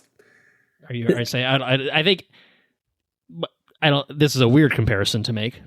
Don't misunderstand it. In the way that you will know if you like Final Destination movie, you will know if you like Wes Anderson movies. You know what I mean? It's a very specific thing, and you know what you're going to get when you walk in. It's the quirkiest thing that you're ever going to watch in your life until you watch the next Wes Anderson movie, and it's even quirkier somehow. So I dig it. Like I said, I respect it. So I don't know. I don't know if you're a Wes Anderson head or anything like that, but could be something. The Phoenician Scheme. Yep. Next thing was what? Begonia. Begonia, is that the Yorgos next Yorgos Lanthimos thing? Does that sound That's right? the weird one. Well, yeah. Wes Anderson is quirky. Yeah. It's weird, but it's not Yorgos weird. Yorgos does weird, fucked up things, and just he's off on a different fucking planet with his shit. But I think again, I'm saying these things based off of reading things off the internet. You were there. Correct me if I'm wrong, or if I feels like I don't think that's quite how it played out. So stop me. Bugonia, Jesse Plemons, Emma Stone. That's what I'm seeing. Mm-hmm. Did he sell out? Is he normal or is he weird? I don't know. Was it weird? It was weird. You see with I mean, Focus Features usually does weird stuff. So. But then sometimes they do Downton Abbey, the grand finale. Yeah. Ooh. So I don't know if we've got any viewers of Downton Abbey in the room. No, I myself have not partaken, but I mean, Bugonia. What's that all about? Bugonia. I don't know. Did you get a sense of what it was about from whatever? It was just this is weird. Here's some weird shit for you. Yeah. There you go. That sums it up. So. Two conspiracy-obsessed young men kidnap the high-powered CEO of a major company convinced that she's an alien intent on destroying planet Earth. That's the Wikipedia summary for Bugonia. Ooh. Did you get that from the footage? I don't know. So. Okay. All right. Well, there you know. Now you know what it is. It's an English-language remake of a South Korean film. So that's pretty cool. Anyway, Yorgos is back. He's doing weird shit with Focus Features. Any other thoughts on the Focus Features side of things? No. Weird shit. It is weird. Five Nights at Freddy's 2. I think we missed the first one. I don't know if that was that's anything that you're interested in or watched or no. That's like the first horror movie that Graham watched. We watched it at home. Oh wow! Okay. And because is it actually kid He friendly? did get scared. So okay, because it's clearly like the horror Chuck E. Cheese sort of thing. But I don't know. Question. If it's intended not to in the be weeds, not to get in the kid-friendly. weeds, but to get in the weeds. Question. All right, let's go for it. Do you remember the first horror movie you've seen or you watched as a kid? Period. Just your earliest memory of horror movie. Probably the It miniseries. I actually had the same answer. So I think I watched that when I was way too young, if that's your answer. I saw it at my grandma's house. It was Animal Cemetery? Pet Cemetery? Pet Cemetery? Pet Cemetery. Yeah, Pet Cemetery was the earliest one I watched. That one fucked me up for a long time. Did it fuck you up? Yeah. Yeah. Well, I was scarred for life. Well, maybe not for life. I've gotten over it at this point. But clowns. After that mini series, clowns scared the shit out of me. this is a I don't even, deep cut's not really the right word, but Dalton, you remember that our grandmother had a horrifying clown statue in her house, yes. Which is actually still in that house now, which I think, or our uncle now owns. That thing haunted me in my childhood, and it's horrifying. It's just a horrifying fucking thing. I mean, it's demented as fuck. It even as an adult, I can look at it and objectively say, fucking demented. It's got like the shoes are like kind of half fallen off, and it's got black painted toenails, like just horrifying shit, just nightmare inducing shit. And I think it was a combination of that and the It miniseries that fucked my childhood up. I had vivid dreams of this fucking clown. This fucking clown. He's like the Violator. I am the Violator. He's like that. It's like, maybe throw Spawn in there. I had vivid memories of him driving a semi and like running me down. And it's a classic sort of thing where you're just like running and you're running as fast as you can, but you're not going anywhere. Horrifying shit. Anyway, we're really in the weeds now, so thank you for that. So I apologize about that. I hope our listeners enjoyed that insight into my childhood. I only have those dreams once a week now, so therapy's helping. I'm joking. I got over it. I'm okay. Clowns are cool. So Five Nights at Freddy's 2. Let's get this back on track. Is Graham going to be ready for Five Nights at Freddy's 2? He is ready. I've told him it's coming out. So he's there for it, yeah. Well, we watched it, and I told him, I was like, this movie was kind of dumb. And he started laughing. So I think that made him feel better. So. Okay, that's good. But now I told him, it's like, he's asked me, I was like, yeah, it comes out, like, I think it comes out December. I was like, oh, close to Christmas time. He's like, what? They do that. They sounds like he's pretty excited about it. I feel it's like I don't know. I mean, you work at a theater, obviously, so you get this, but like, I find it weird that there are so many horror movies that come out not even close to Halloween, like just not even trying. Like how does that work? January is like kind of like, all right, I guess I kind of get that, starting the year sort of off. But then they're like, April, here's a horror movie. I'm like, okay. Like Abigail, I think maybe was like an April release last year, and it's just like, I don't know. I mean, I guess horror theoretically can do well any time of the year, and if you load up. But I think the thing that I've noticed, especially in recent years, is like they don't put anything out around Halloween. They have like 4 things come out spread out throughout the year, and then you get maybe one like 3 weeks before Halloween, and like that's it. And it's just like it kind of feels like you're chopping off part of the market. Maybe I'm just misremembering and not being accurate with this, but I don't know. I don't know if it's anything that you've noticed. Maybe I'm just wrong, but I don't know. It feels weird. I think when they did the remake of It, the first one, I think it came out like Labor Day weekend, and it showed like how well it did. I think that kind of opened the gates for like, okay, we can do horror different times. And but do they think that maybe it's because it's It?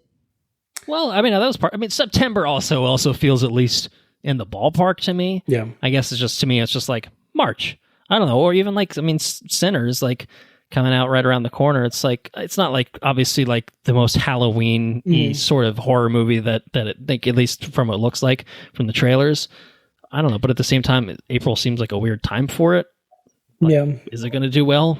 I don't know, probably not. At least not super well. Not Minecraft, obviously. No, numbers, but it's supposed to do 30 to 40 million, I think. So. Which is like fine for what it is, I guess, but I don't know. It kind of feels like maybe it'd get a little bit of a bump if it was in September, October versus April, but I could be wrong. I don't know everything. I could definitely be wrong about these things. The horror movies they're inexpensive for them to make, so if they can release it and there's nothing else out there, and they can get like that magic in a bottle type thing. Right. True. All right. We can keep going. Black Phone 2 is coming out. It's another one. Here we go. It's a Black Phone. Son of a bitch. Son of a bitch. They got me. October 17th. There we go. Someone got it right. I guess it must be the most horror-y of horror movies. This feels very much like a Halloween type of movie. Like it just feels right for October. So I appreciate that they're doing that. Did you guys see the first one? Yeah, first one's good. I did see the first one. I thought it was pretty solid. Solid horror movie. I think horror movies, I think generally... It was original. It was an original horror movie. Yeah, it was a little different. Yeah. But for the most part, they don't impress me much. I think in like most of them are like that's fine. It was fine. I enjoyed it for 90 minutes, but it wasn't like good. So, and I think the Black Phone was probably a little bit more than like that, but still not amazing. It's got Ethan Hawke. He was good. He was good in it. Yeah. Higher praise because of Ethan Hawke. Yeah, that's fair. Would you give high praise to M. Thregan? I think we might have once upon a time. Absolutely. I love M. Thregan. Universal showed off M. Thregan 2.0 with some footage of this, and then I think they also showed a little bit off of Soulmate with an 8, didn't they? They did. Well, I'm not going to say how you said it, but for Megan 2, they actually had like a bunch of like Megans come up on stage and Megan 2. What's that? What? I'm not doing it. So. I'm not doing it, he says. All right, so who came up on stage? Children? Yes. Actual children? Yeah, the actual children. They're just, yeah. I'm here for it. So they were doing the M. Thregan dance? Yes, they were doing that, so. Well, I don't know how I feel about that. It's kind of creepy. It is pretty creepy. But they showed the trailer for it, and it almost looks more like an action type movie than horror. Yeah, so. they put a trailer out for this, and it looks very, very different from the first movie in terms of every aspect of it. Genre, just the tone, I guess, is somewhat of a carryover, but it feels like it's definitely more ridiculous. Like the first one was obviously ridiculous. They're just leaning into it. And they are very much leaning into it and furthering it in interesting and different directions. I don't know if I almost am less excited actually after watching the trailer, which is a little deflating because it feels like it's so far into a different direction that I'm kind of just like, I don't know. This is now a totally different genre. I'm not sure if this works as well as the first one does, where it is kind of just, it is pretty much straight up a horror kind of slashery sort of thing, but it's, goofy as all hell because of kind of what it is.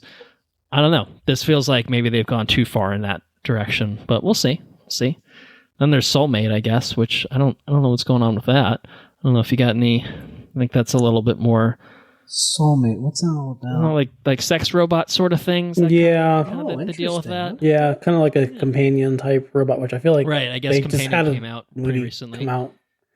But yeah, it's pretty similar to that. So I don't know if it's set in the same world as that, or if it's just kind of similar. But they kind of harped on the same thing, like like a robot uses for companionship but this one's for adults, not for kids. So. All right. Okay. Yes, that makes sense because Megan is supposed to be a children's doll sort of thing. She just happens to turn into a killer robot. Yes. Gotcha. Did you guys watch Companion with the guy from The Boys, Jack Quaid? Yeah. I have not. I've heard good things. I watched it. Yeah. I heard it was really good, but I didn't see it. So it's pretty fun. It's a pretty fun movie. Yeah. Soulmate, I think, is supposed to be a Megan spinoff. Oh, excuse me. M. Thregan spinoff. Oh, no. Oh, God. Oh. Even though I can control this and edit that out so no one will ever hear it, I know that I have to live with that shame.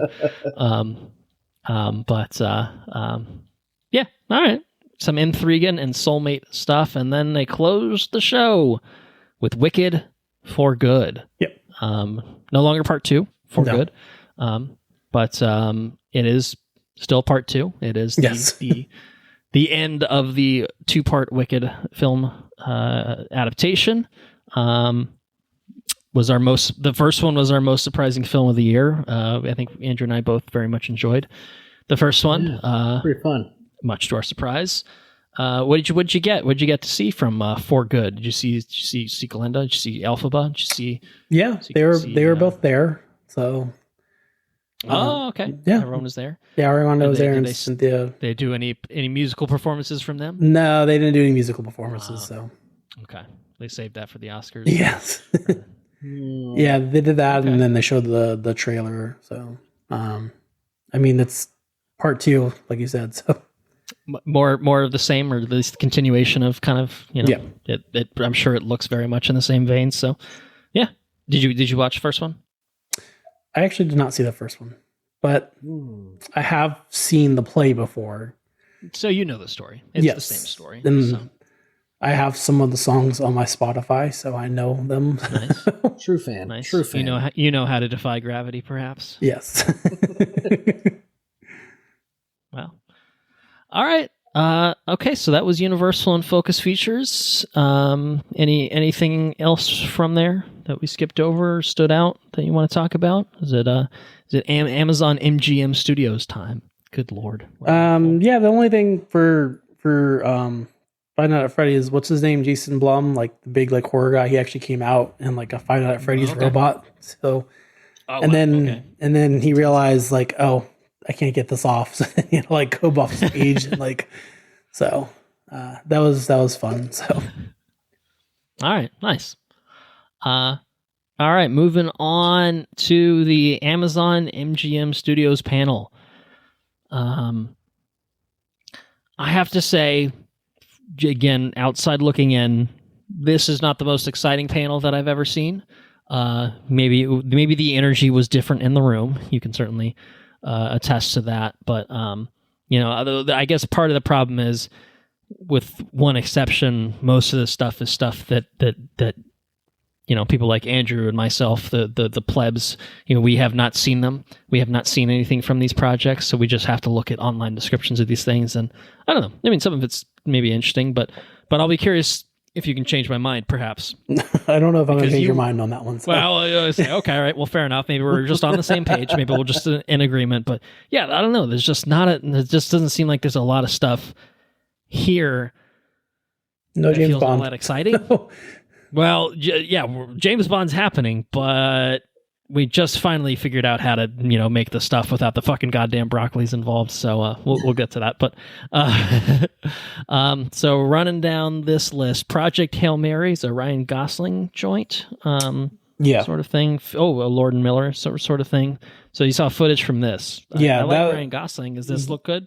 I mean, everything else was kind of like okay, interesting, but this one looked really, really good. Like, okay, yeah, like they just started off with this trailer without like the stars or anything. They just showed the trailer and like everyone like really, really liked it. So nice. I mean, and I kind of feel like this is like, did you know anything about it before they just threw it on the screen? Yeah, they just threw it on screen. That's kind of fun. That's cool. That's pretty cool. All right. Yeah, it was like people were like laughing and they were having a really good time with it. So. Okay. Yeah, I think it comes out in March of next year, but I think that's why they open up with it, because like it was so good. So. They knew they had something. Yes. So might as well show it off. What's it all about? What's going on with it? Yeah. Did you get a sense of like what the story is or anything? Or yeah, it's they're basically he plays like he's a science person, or but he gets recruited into going into space, and like there's a funny part where he's it's called astronaut. I'm the not and the astronaut parts because he doesn't want to go into space. So and it kind of just follows his journey from like being persuaded, and then like how the journey goes, and then like he meets like some type of like alien, and that's kind of how it ends. So interesting. Oh, I see. Okay, so this is an adaptation of a book written by Andy Weir, who wrote The Martian. Yes. Mm-hmm. Okay, I did not realize that. So, okay, out of the loop on that. But okay, interesting. All right. Well, I mean, I feel like The Martian was a good movie. Yeah, it was. So, yeah. All right. Michael B. Jordan, Thomas Crown Affair, not remake, but it's a thing. Yeah. Okay. The Thomas Crown Affair that is not a remake of the Thomas Crown Affair. No. It's not just another remake. It is actually a remake, but it's like totally different. Source, trust me, bro. But isn't the Thomas Crown Affair based off a book or something? I don't know if the original one wasn't there like a Pierce Brosnan movie, but wasn't that a remake too? There was. Yeah, it was, and that was a remake of a '60s movie, which itself I don't know may have been an adaptation of something, but they're doing another one. But again, Michael B. Jordan says it's not just another remake. You stop it. So Michael B. Jordan. We're getting some more Colleen Hoover film adaptations. Verity with Josh Hartnett and Anne Hathaway. Oh, that's the spooky one. Oh, okay. Is it? Oh, I didn't know she did spooky ones. Oh, yeah. She's got one spooky one. It's real spooky. Yeah. I know about that one. Okay, well, it's getting a movie. Mm-hmm. So it might be a date night for you. What else we got? After the Hunt, Julia Roberts, Andrew Garfield, Iowa Debris. That's a fun cast. Fun trio there. What's this all about? You get a look at this? Yeah, they showed a trailer, but I'll be honest with you, I don't remember much from it. I remember Andrew Garfield being there, but okay, I think that part distracted me because it's Spider-Man. So. Oh, like he was literally there. Yeah, he's literally there in the room. So. Understandable. Yeah, understandable. I'd get distracted if Spider-Man was in the room with me too. Did Mr. Crisp Rat show up in the room too for this next movie? Mr. Yes, Crisp he did. Rat? Oh, Crisp Rat showed up to talk about the Mercy. Is that what it's called? Is that the one? Is it there's a synopsis where he has a chair and he has decide his fate or something like that? Yes, that sounds yes. Do what? What's going Rebecca on? Ferguson, Chris Pratt. What? Yes, that one did look good. So that okay. Yeah, he I think the premise is you're in a chair and it's like a judge or executioner thing. You have an hour to convince it that you're not guilty of the crime. And if you don't, then it's just called Mercy, not the Mercy. Mercy, just Mercy. Yeah, they did a fun little skit on the theater because they had the chair there and they're you have to convince this audience that they want to see your movie. And there was a percentage of so it was fun. Okay. So nice. Got a couple Marvel alums in a movie called Crime 101, 2026 movie with Chris Hemsworth and Mark Ruffalo in it. Really four Marvel alums. Barry Keoghan, he was in Eternals, lest we forget. Mm-hmm. And Halle Berry, she was in Storm. She wasn't in Storm. She was Storm in the X-Men movies. So, sort of counts anyway. So, Crime 101. I'm seeing that there was footage shown from this as well. Yeah. No, it looks... Again, I'm very heavily relying on you because I'm just this is a thing with people in it and there's a description of a thing that I'm I don't fucking know. Yeah, no, so. They brought Halle Berry was there, and then was it Chris Hemsworth? Is that the Hemsworth, yeah, he was there, Hemsworth so that was cool. Sweet. The trailer looked good. I mean, the one thing about the Amazon presentation, it was super late at night. I will say that. What time are we talking for this thing? It was 8:00 at night. So. All right. So well, I guess not super late, but when you're on, you're probably pretty zonked because this is day 3, right? Yes, day 3, and doing this shit all you're day. Still, adjusting from the time zone difference. So. Right. This is the time where ordinarily you would have an after party. Yes. Amazon feels special enough that they can just do their own goddamn presentation instead of an after party. Well, this was their first time coming to CinemaCon, so it's allowed. Yeah, well, they fucked it, didn't they? They did fuck it. Well, they better announce the new James Bond next time. Yeah. You better come on stage or something. So yeah, speaking of which, James Bond. We haven't talked about this. What? Andrew and I haven't had a chance to talk about this. We've talked about James Bond. Let me be clear. We've talked about James Bond before. What we haven't talked about is the fact that Amazon is now able to just do whatever the fuck they please with James Bond. Because they bought MGM. Well, they've already done that. They did that several years ago. They spent many billions of dollars to purchase MGM. The problem was that as far as James Bond particularly was concerned, there was still the issue of Barbara Broccoli and Michael G. Wilson, the producers who I think still had creative control, had enough, I guess, I don't know exactly how it works. I guess they own 51% or whatever of the rights or whatever. So basically they could veto anything that Amazon wanted to do with it. They still had the creative control and so I think there's a whole backstory to this. I'm not going to get into the whole backstory. We can circle back to it on another episode if we're curious enough to do so. But basically,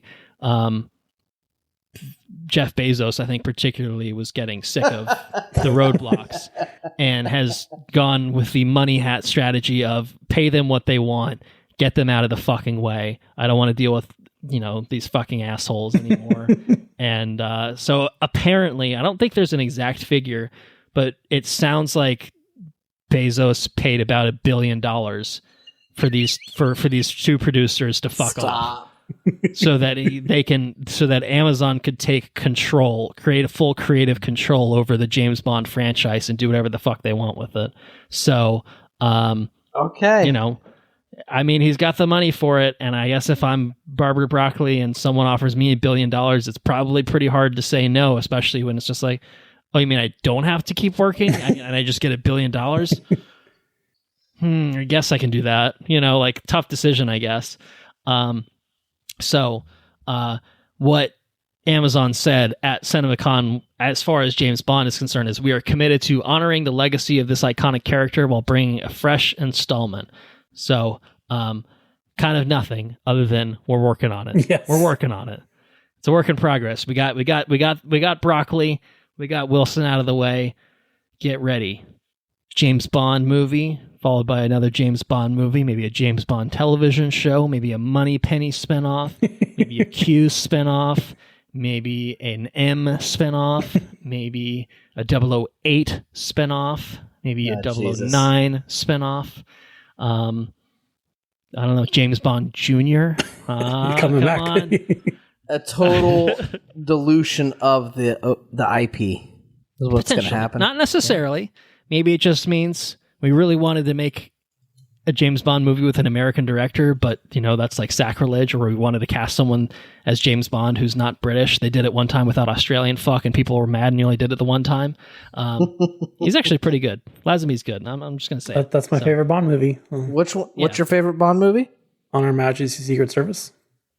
With George Lazenby. George Lazenby, that Australian fuck. I don't know that one. It's like Sean Connery left the role, he came back, they got hired, and then he left, and then they brought Sean Connery back for one more, well, I guess technically two more. Two more, sort of. One official one. One official one. Unofficial one, right? Yeah. Yeah. It's interesting history there. We did do a bonus episode on the Craig ones, but we should finish up our bonus episode coverage and watch all the James Bond movies leading up to the next Amazon James Bond project, whatever it ends up being. I do. Yeah, that's a great idea. I do kind of agree with Andrew. I think they are going to probably just pump stuff out, and which it's not inherently a problem until you're starting to pump out shit. If you can keep it up, we talked about John Wick, where, it's like, all right, they're doing a lot here, and if they're good, fine.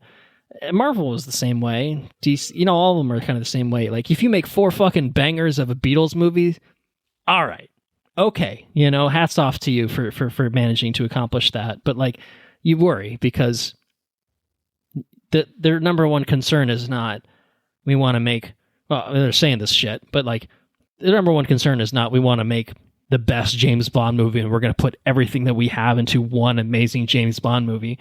They're going to make as much fucking shit that's going to make them as much money as possible because they've spent billions upon billions of dollars to now make James. It's the same thing with like the Lord of the Rings stuff. It's like they're throwing so much fucking money at this, and it's not because they want to make the most faithful, amazing adaptation of the Lord of the Rings. Like, no, they want to make money. They think this is a big money. Money though? That's the question. What are we making money on? Advertising. Amazon subscribers. Like, we're all paying for overnight delivery. Like, I don't understand. Paying for it, but now you're getting ads, and you can pay more to not have ads. Like it shit adds up. And they're getting the kickbacks from all the ads that they are showing for the people that are like, so I can put Katy Perry in space. Oh my god, putting Katy Perry in space. Yeah, it's all good stuff. Oh, Jeff Bezos is. Fucking the Bond villain looking motherfucker out there in the desert trying to crack Katy Perry out of the fucking space shuttle. Fucking Wendy's that looks like a Dr. Evil penis. It looks like a Dr. Evil space shuttle. My dad pointed that out. He's like, did they? Because we watched it tonight. Because my sister's, she doesn't necessarily believe in a couple things. And anyways, she showed us the space thing, and my dad saw this like the Blue Horizon spaceship. It looks like a giant penis.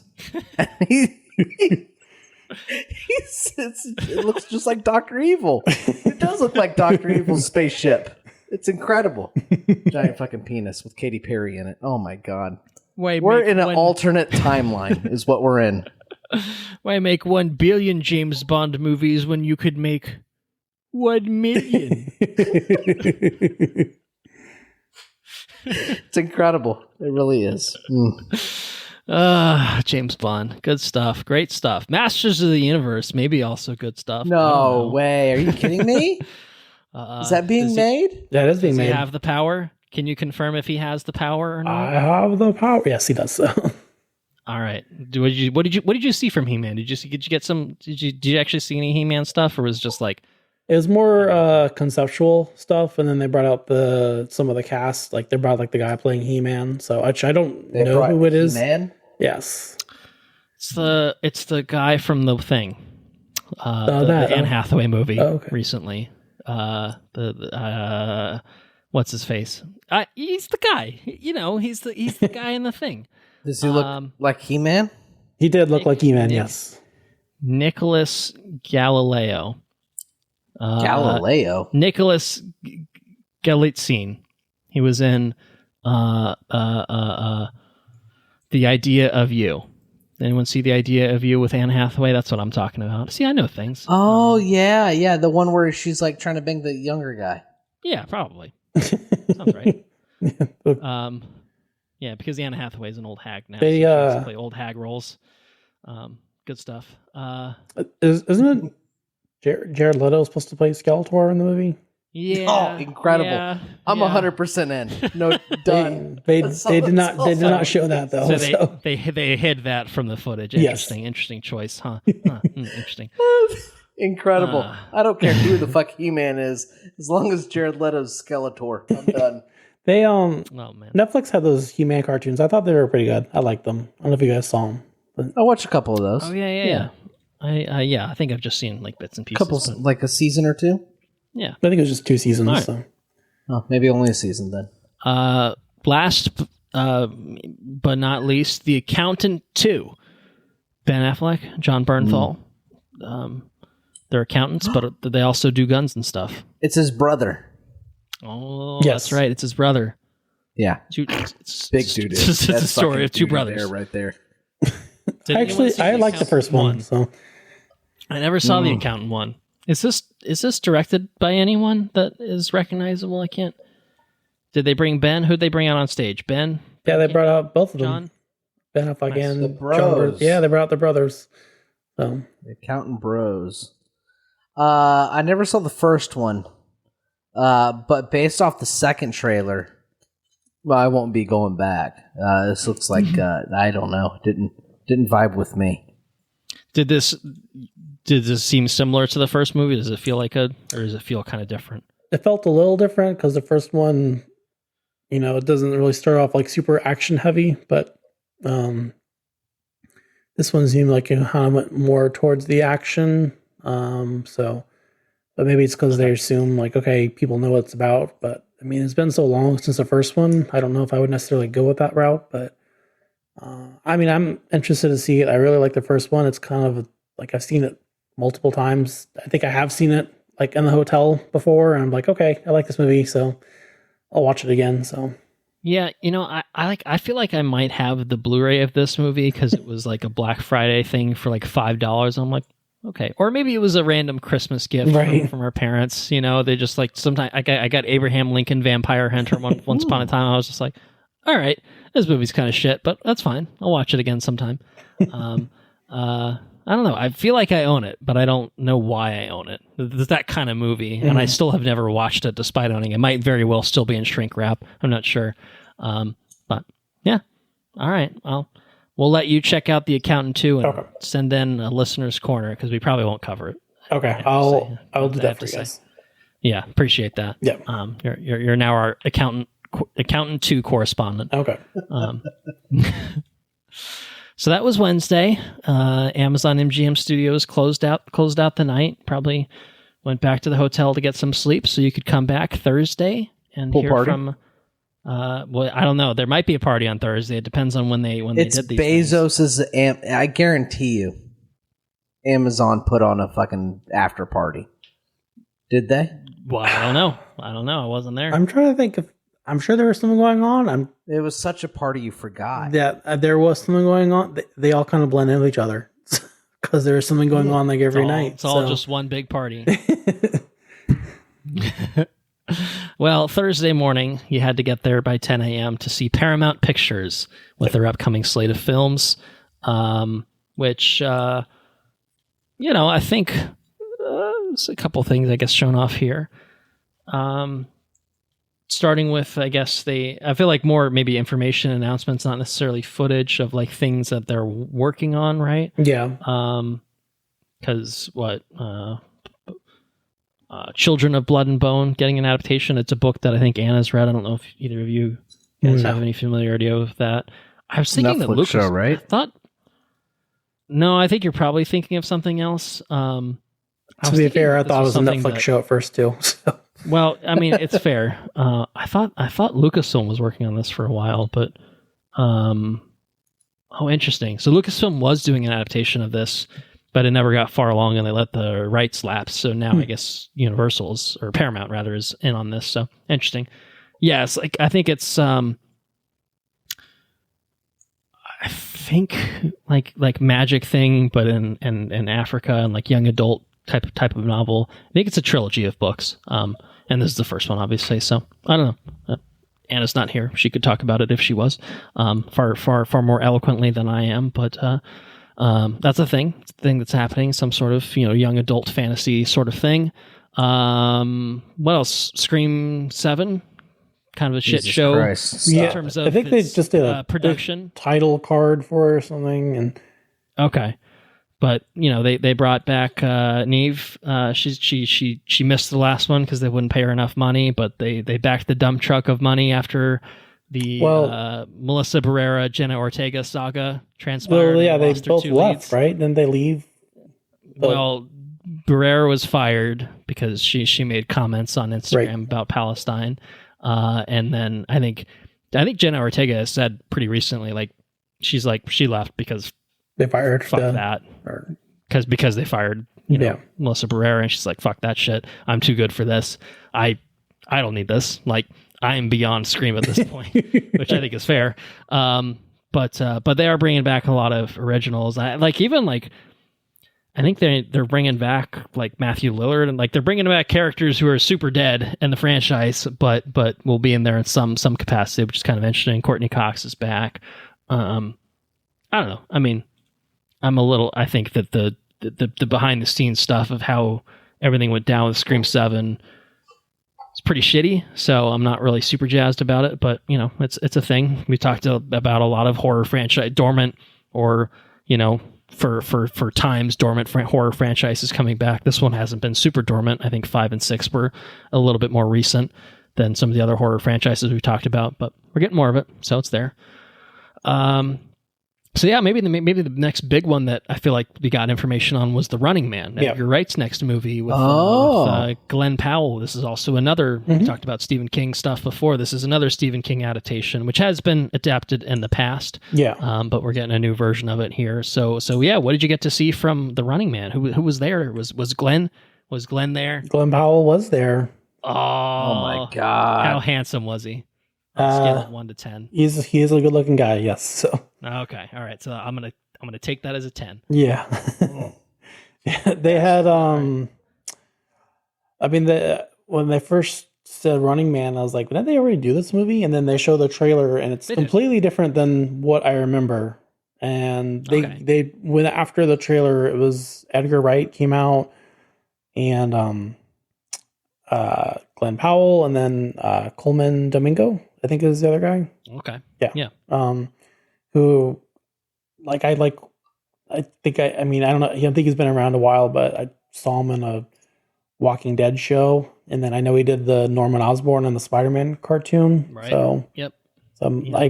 See on Fear the Walking Dead. Is that the one? Yeah. It's so hard. It's hard to keep those. Yeah, I mean, there's so many of them. Kind of background shows for me. Talk about oversaturation. Yes. Walking Dead is Right. one of the best examples of doing too much, perhaps. Yeah, they're, like I said, they're strictly background, like while I'm doing something else. So, but that's probably appropriate. Yeah. So The Running Man, how did this look? This, I mean, different from what you expected, but yes, intriguing or like. Yeah, no, it was, yeah. I mean, it was very. I could tell the director was very passionate. Like, hey, like I've been wanting to do this a while, and the version that came out before was very different from the source material, which that tends to happen. So, he wanted to do it justice. So, yeah, the trailer looked really good. Like, it's kind of one of those things like, why are they remaking this? And then now I'm like, okay, I want to see this. So, this is the one that came out. This was the Arnold Schwarzenegger movie, right? Yeah, that's right. Which I did like that. I didn't know that was a Stephen King novel. That's based off a Stephen King book, huh? That dude wrote some fucking books. He wrote a lot of books. He's still writing books. Yeah. He's crazy. Man. You know who's not writing books? George R. R. Martin. No, I take it back. He is writing books. He's just writing Blood and Fire or whatever the fuck the other history textbook is Wasn't called. He like with the direwolf, the one they just resurrected or something? Yeah. When he's not, I'm telling you, we're in an alternate timeline. Guys. The Winds of Winter. He's helping to resurrect direwolves. Not writing a book. when he's not writing. When he's not writing? Not writing? I don't know. He's definitely not writing. He's definitely not writing. Let's see. We got a look at the Smurfs, the upcoming Smurfs movie. That's probably going to draw some kids in maybe this year. More Smurfs. I mean, I don't know how those other Smurfs movies did though. Like, I feel like they made a bunch of them. Didn't they make like 2 or 3 of those? I'm trying to forget them. I mean, like that they sucked, series of. Well, yeah, but at the same time, if it's a kid movie, it's not about how good it is. Yeah, I mean necessarily. It's about whether kids are going to like it. When we saw Minecraft, be able to suffer through it. When we saw Minecraft, Graham was like, "I want to see that." And I'm like, "Okay." I'm mentally processing that like he wants to see this movie. So yeah, well, you could just take him and then I got to use the bathroom. I'll be back in 2 hours. Is that bad parenting?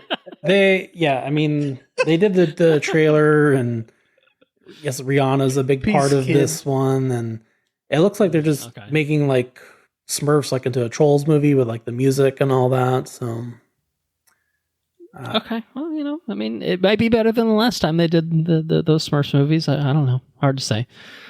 SpongeBob, we're getting a SpongeBob movie. Yeah, has Graham seen a trailer for this? Or I don't know if they put out a trailer for this. I guess maybe he wouldn't have had a chance to. Is he a SpongeBob fan? You guys watch SpongeBob at all? He does like SpongeBob. Yeah. Yeah. I think SpongeBob's pretty cool. I like SpongeBob. So, SpongeBob I find them entertaining. For SquarePants. I don't go on my way to watch it, but like when he watches it, I'll be like, oh, I'll watch this still. So. Yeah, for sure. Okay. Yeah. So that leaves us with just 3 more movies from Paramount. The Naked Gun. Yes. A reboot with Liam Neeson. So there is a teaser that's online. I don't know if that's what they showed at CinemaCon or if there was something else that they showed, but kind of it's he breaks up a bank robbery by sneaking in as a little girl, and then there's like a whole sequence where they're like looking up to their predecessors from the prior Naked Gun. Okay. Yeah. Okay, so it sounds like it's the same thing. Yeah. The bank robbery stuff, I mean, obviously it's ridiculous. I was just kind of like, I'm not super sold on Liam Neeson and the Leslie Nielsen role. To me, that feels like a weird transition. But I will say, if it was indeed in the same thing that you saw, the OJ joke was was pretty incredible. So that kind of sold me on the movie a little bit. I don't know how you feeling. How you feeling about the Naked Gun reboot? Are you a fan of the original? Yeah, I mean, it's been a long time since I've seen them, but I think before heading in, I was like, really, like it's probably gonna suck. But I thought the trailer was funny, and like everyone was laughing, and like you could definitely tell people were buying into it. So I'm very optimistic. Even Caesar's Palace, they had like, the Roman statues. They had like naked gun, like things all around advertising the movie. So, it looked good. And like I said, I wasn't expecting it. I was expecting it to not be that good, but the trailer was hilarious, I thought. So. Liam Neeson is a girl. It's ridiculous. Yes. Okay. So was the original Naked Gun too, though. Oh yeah. I tell you which one I want. I want the one. What's Airplane? I want Airplane. Yeah. Oh, I think I was conflating them, but I guess there's Police Squad is what I was thinking of. Oh, Police Squad's a good Police one. Squad's kind of the Naked Gun thing With like the beatboxer. He's in that movie. Yeah, it's a good one. Those are old school, man. Mm-hmm. Leslie Nielsen was a true talent. What else? Roofman. Channing Tatum. Was Channing Tatum in the room? He was in the room. Just assuming they're all in the room. Wow. Man. Yeah. Was he? Did he come up on the stage and said, "Woo, I'm about to make a name for myself"? Yeah. He did not do that. Right. So okay, that's what I would have done if I was Channing Missed Tatum. opportunity. Yeah. Yeah, they showed What is this? I don't know what this is. Yeah. They showed the trailer for it. Because I think it's based off a true story, but he is like a criminal. He's on the run, and then he like goes and hides, and I don't know if it's like a toy store or something like that, but he like hangs out on the roof, and then like he starts like helping people out like that, like go to the store. It looked really interesting to me. So I mean, it looked kind of like a drama, but it looked good. Okay. All right. Then we've got one big movie. I think the cruise missile himself was there to herald the arrival of Mission Impossible: The Final Reckoning. You saw the cruise missile himself? You observed how tall Nicholas Hoult was. How short is Tom Cruise? He's pretty short. So. Stop. Was he wearing his platform shoes to boost himself no up platform shoes. So. What about the donk? The donk pad from the World War II movie? No, I didn't see that. Was he wearing the Les Grossman makeup from Tropic Thunder? The big hands. That would have been awesome. Wearing big hands. That would have been. That would got big hands or a big ass. One of the two. No Lex Grossman sighting. So. All right. So did he give a vigorous, impassioned speech about saving cinema? He did, yeah. He was big. He actually did give like a moment of silence for Val Kilmer, which was a nice moment. So yes, that's appropriate, of course. Yeah. So yeah, he asked everyone just give him that. So that was a nice touch that he did that. But yeah, I mean, it's Mission Impossible, and I mean, I think of all the people, like if anyone thinks of any celebrity that's all about theaters, it's going to be Tom Cruise. So. Yeah, and he will do everything in his power to single-handedly save cinema. Yeah, so. Yes, and he doesn't have to give up his IMAX screens this time, so I think he's happy about that. So. Yeah, that'll be helpful. Yeah, they did have to go with a different title. No more part 2 business with this one. I guess it's sort of the Wicked thing. We're now past the era of we've realized that part 1 and part 2 in movies makes them maybe perform worse. I don't know. Maybe that's a thing. But yeah. So Final Reckoning. I know there's a trailer that's come out for this. Maybe the same thing that you saw. Yeah. I think fair to say it looks like more Mission Impossible, right? Mission Impossible, and I don't know if this is going to be the last one, but I mean... It kind of feels like they're building it up to be. Like at least maybe Tom Cruise's last one. Yeah. Until he retires in 2 years from it, and he's like, I've got one more plane jump in me. Or one more tower climb, or, space. Let's go to space, whatever it takes. They'll join those cars in Fast and Furious or something like that. So. Yeah, they're still up there, I think. Katy Perry. Katy Perry's up there too. They're all there. Everyone's there. It's great. I mean, I like all the Mission Impossible movies. Yeah, me too. Mission Impossibles are among my favorite. They're except so for maybe good. Two's maybe not great. But it's got its moments. We've talked about it. Is that the one where he has the long hair? Like Tom Cruise? Where he rides the fucking motorcycles. That's motorcycle. It's got Dougray guitar theme. Guy. Shredding fucking guitar. So you see, cool. Even as that still stands out. So the Chimera, that's what it was. Yeah, Chimera virus. Yeah. It feels like this trailer is very much so like it does seem to be kind of showing off like Ethan Hunt's greatest hits, but they're not showing off the Chimera virus a whole lot in this. I think that's interesting. I think that's noteworthy that they when they get in like to pretend battle that Mission with the Impossible fucking 2 didn't motorcycles. Yeah, I remember he's that. got he's getting the missions from Anthony Hopkins and his sunglasses or whatever, and he's like scaling the Grand Canyon, He's like a holding on to the badass. fucking God. He just Man. just like let me latch on while I listen to the mission. Oh, what about when the cars do, like spin in the road? You know, remember that? Incredible. Love it. We all know and love Mission Impossible 2. One of the movies. Mission of all time. Impossibles. Period. I feel like it's one of the best franchises cinema history. Yeah, it's you know what, for a franchise that is now on number 8, I have to say it's probably one of the most consistent film franchises out there. I think it does deserve some credit for consistently entertaining at the very and the least. fact that its lowest entry, like the shittiest entry, is the second one. The fact that it rebounded from number 2 and has gotten consistently better. Maybe not the entire way through. Like, I'm not sure that I think 7 is better than like 5 or 6, but like it's still pretty good. Yeah. You know what I mean? So yeah, very impressive. Any other thoughts, Paramount Pictures, or is it time that we finish up our CinemaCon coverage with our final big major studio panel with Walt Disney Studios? Oh, stop it. Yeah, I think we're good to go to Disney. Disney Studios. The big in. Disney goes last. Yeah. So. Disney goes last. Yeah. Yes, it kind of fits, right? But they didn't go too late because there's probably still time for an after party because this is the last day, right? Is this it was the last day. Is there anything that happens after Disney, or are they like literally closing it out? There was a party that went after, but okay. Yeah. So Of course there was a party. Well, I mean, why not?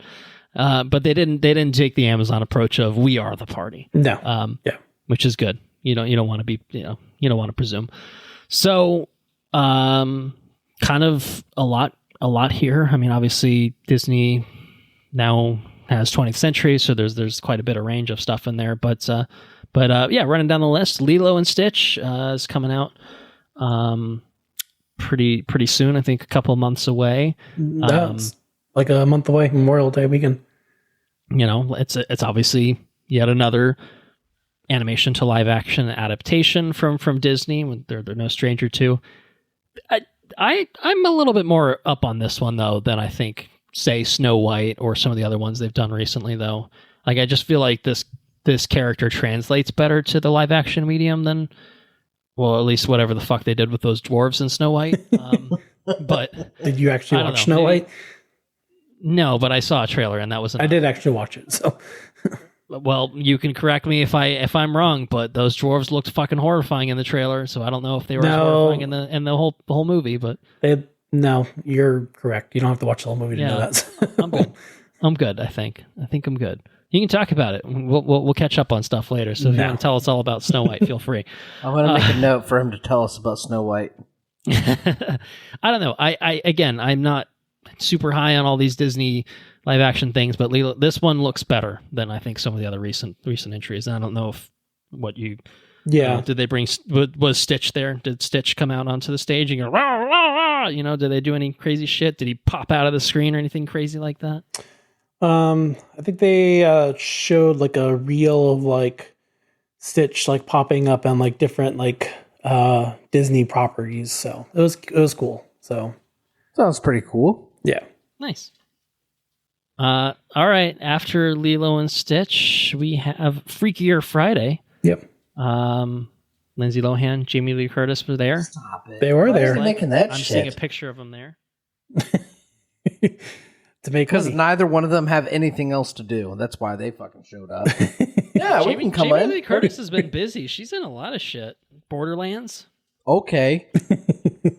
The Last Showgirl, right? Wasn't she in that with Pamela Anderson? Pamela?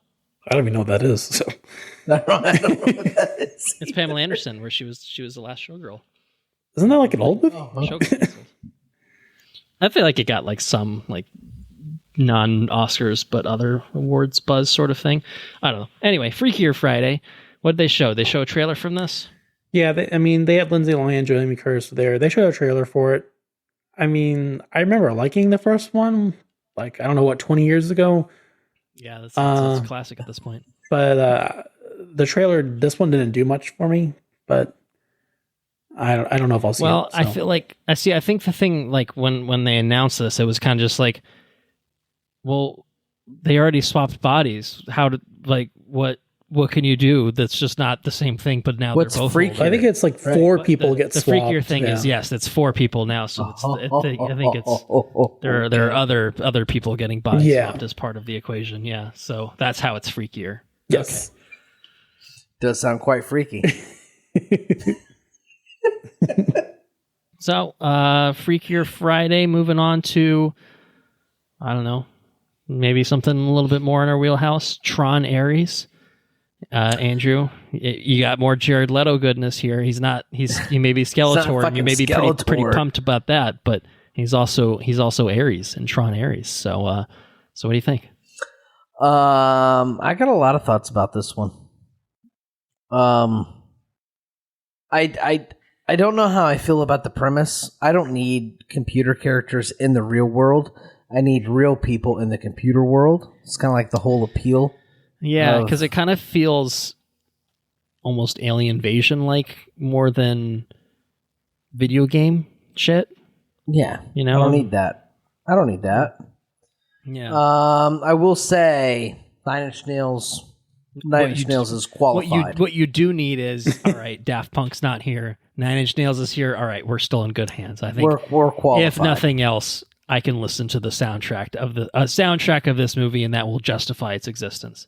I mean, I appreciate they're making another Tron movie, because it's not like these are, I don't know, like, I guess, I don't think Legacy did all that well. Like, I feel like they would have made one sooner if it was a smash success. But it's a cult movie. I like Legacy. The original one is for sure. I like Legacy too. I'm like happy that they're doing more. Wish they were doing it without Jared Leto, but you know, here we are. Yeah, it's kind of like yay Tron, and then Jared Leto like no.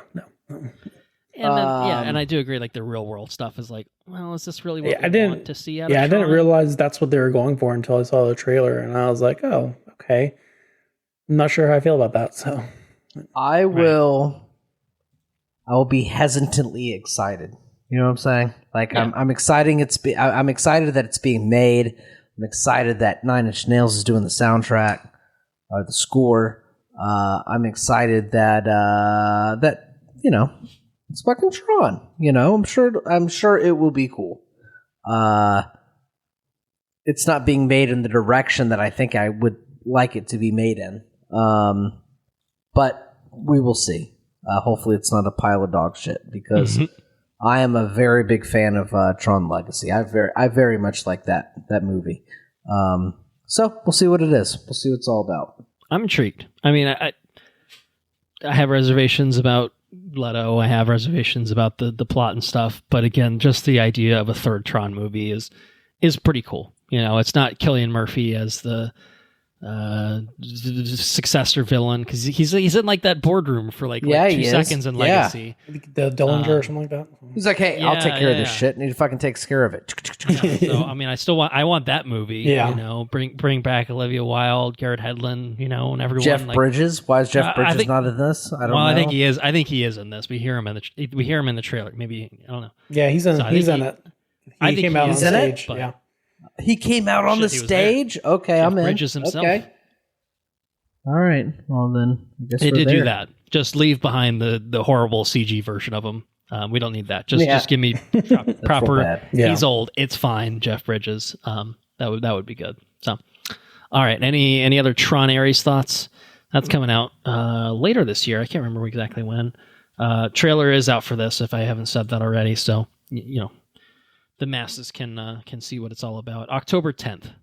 There you go. There's a sort of Halloween spot for a not horror movie. Interesting. Predator. We got some Predator shit going on. Predator Badlands. What's that? I don't know. I'm not the person to answer that question, am I?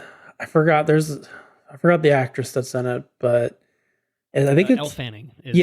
She came out. Yeah, she came out for it, and I think it's the same director that did Prey.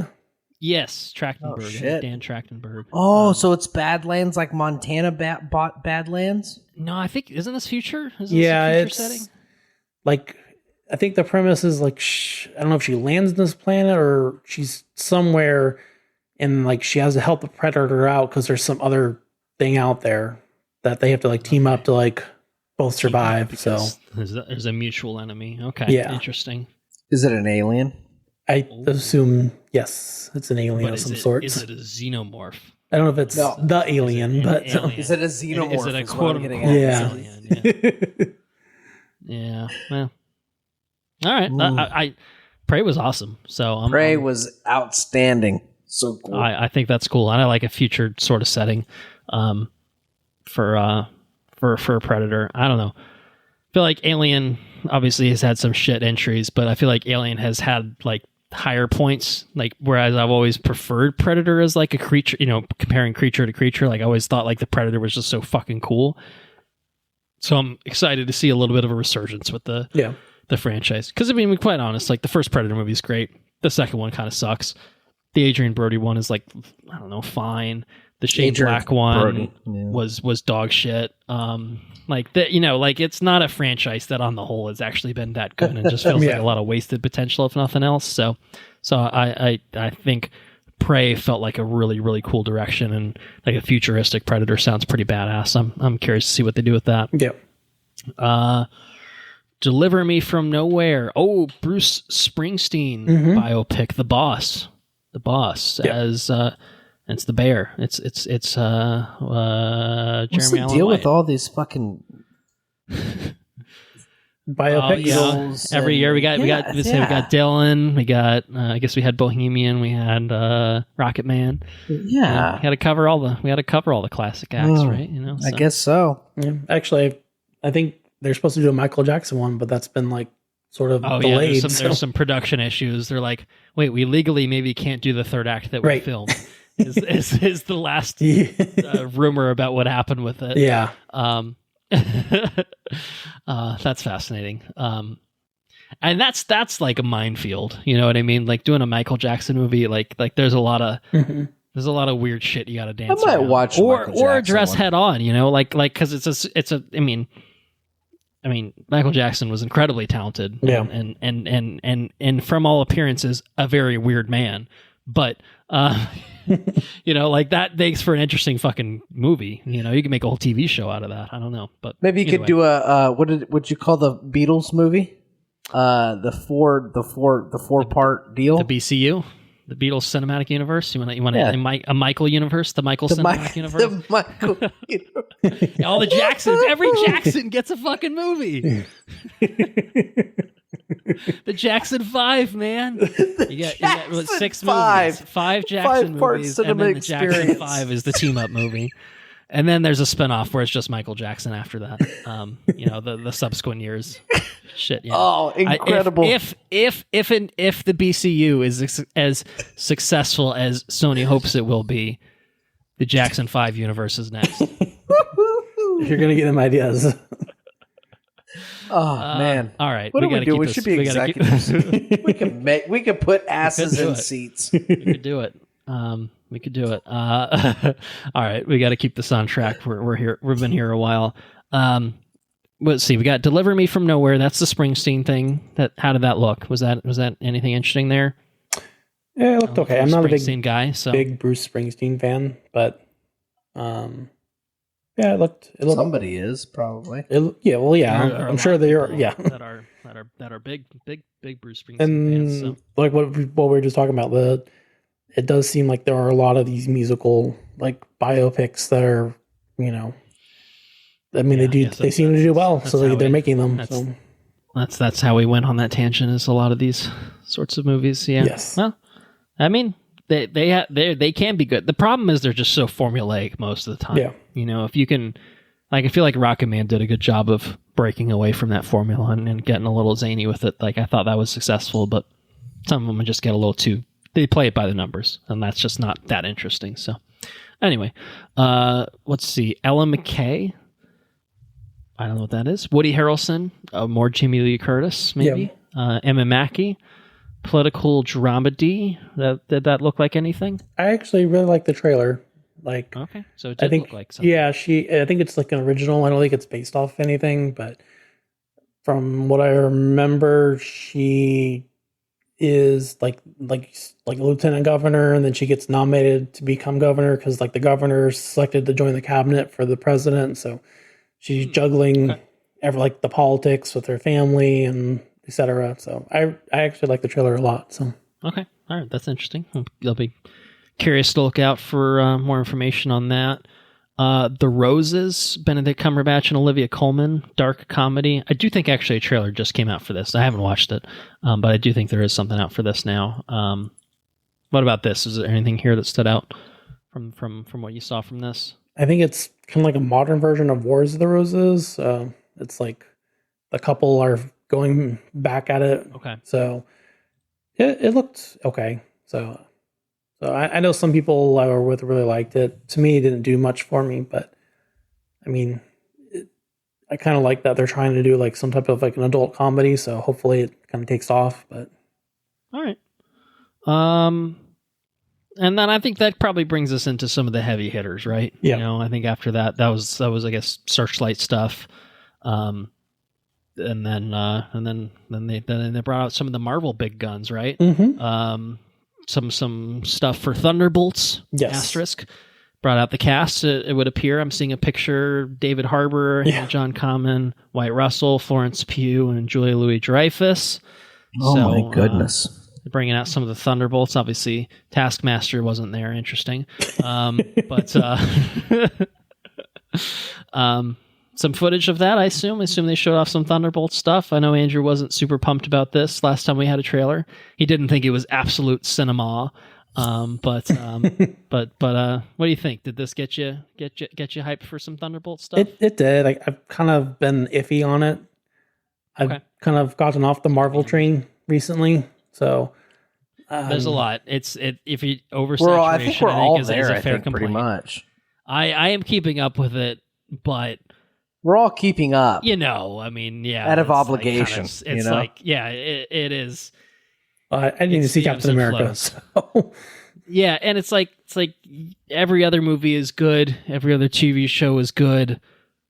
You just wish it was all of them that were good. Yeah, not just half of them at this point. I'm cautiously optimistic. So if the trend continues, Thunderbolts will be good.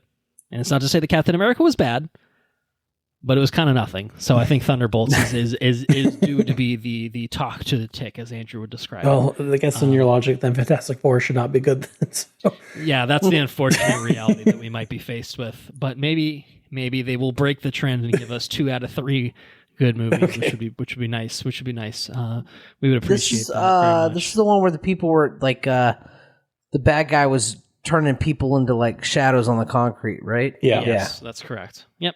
That's Thunderbolts. Yeah, they did like a funny skit where they were like having the cast come on stage and they came in from the bottom, and then like Wyatt Russell's pretending to be drunk, like he lost all his money in the casino. So it was good. So nice. That's fun. Very nice.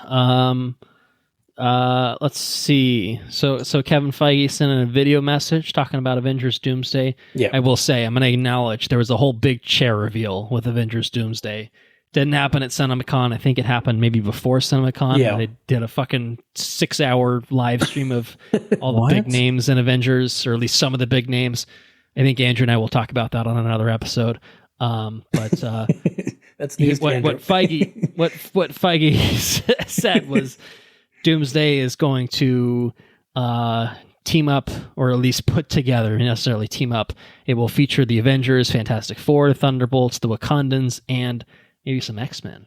Some X-Men going up against Doctor Doom. So we'll talk about that more in a future episode of Watch Review Repeat. But the last thing from Marvel was the Fantastic Four First Steps, which I think the footage that they showed is is, I think it's a trailer, and I think it's a trailer that came out literally today. Yeah. As of recording, I think from what I'm reading the description, it sounds like identical. Right, so with the Silver Surfer. Couple week. Yep, Silver Surfer has been revealed fully. Some more Galactus teases. Some more information about maybe a Franklin Richards coming down the pipeline sort of thing. That's the little boy, right? That's the kid. Yeah, maybe. Yes. The answer is yes. But yeah. So I don't know. Were any of the Fantastic Four present or they were kind of all in on Thunderbolts? Maybe for I think they were all in Thunderbolts. They just showed which would have been cool. They did show the trailer. Yeah. I'm super excited about Fantastic Four. I'm hopeful. It's definitely number one on my likewise anticipated very list. Much agree. I'm definitely higher on Thunderbolts than Andrew is. Like, I think that there's a good chance it's kind of like a dark horse. No one expects it, and it's like good, even though it's like, who the fuck are any of these characters kind of movie. But Fantastic Four, there's a lot riding on it, and I really like the cast. I really like the retro aesthetic. Yeah. I just, all the vibes of it feel like what I want out of Fantastic Four, and what I did see from that trailer, which you would have seen from this trailer, I guess, a couple of weeks ago, just feels like, I don't know. It feels like they're finally doing Fantastic Four justice in a way that we've literally never seen on screen. I think it's the same director that did WandaVision, right? Right. Which Matt I Shakman. did like that one a lot. So liked WandaVision a lot. Did a lot of Always Sunny in Philadelphia prior to that. So I'm very excited to see. Thunderbolts to me feels like a contract, like a contractual obligation. We need to make this movie. It's Thunderbolts. Fantastic Four feels like we need to make our shit better. This is the thing we're going to make better. This is going to be it, guys. We're going to get all hands on deck. This thing's going to be original. It's going to be exciting. It's going to be awesome. I'm very hopeful for FF4. So couldn't be more excited for that one. We'll see. Pixar showed off Elio, some stuff on Elio. That's the one-eyed little boy. One-eyed little boy, very relatable for one Mr. Andrew Meadows. For one-eyed little boy, large boy. Yeah. It's not little anymore, large boy. Well, yeah, he got a funky eye when he was a little boy, though. He probably wore an eye patch once upon a time, perhaps. Yeah, totally. I mean, it's been in production, I think, for a while. Has been tinkered with a little bit. But it's coming along. I think due later this year. Yeah. How did it look? You say you guys see this is fun for me because I'm not the dad in the room. I'm in the virtual room, of course. I've got two dads with me, so it's a majority dad podcast right now, which it usually is not.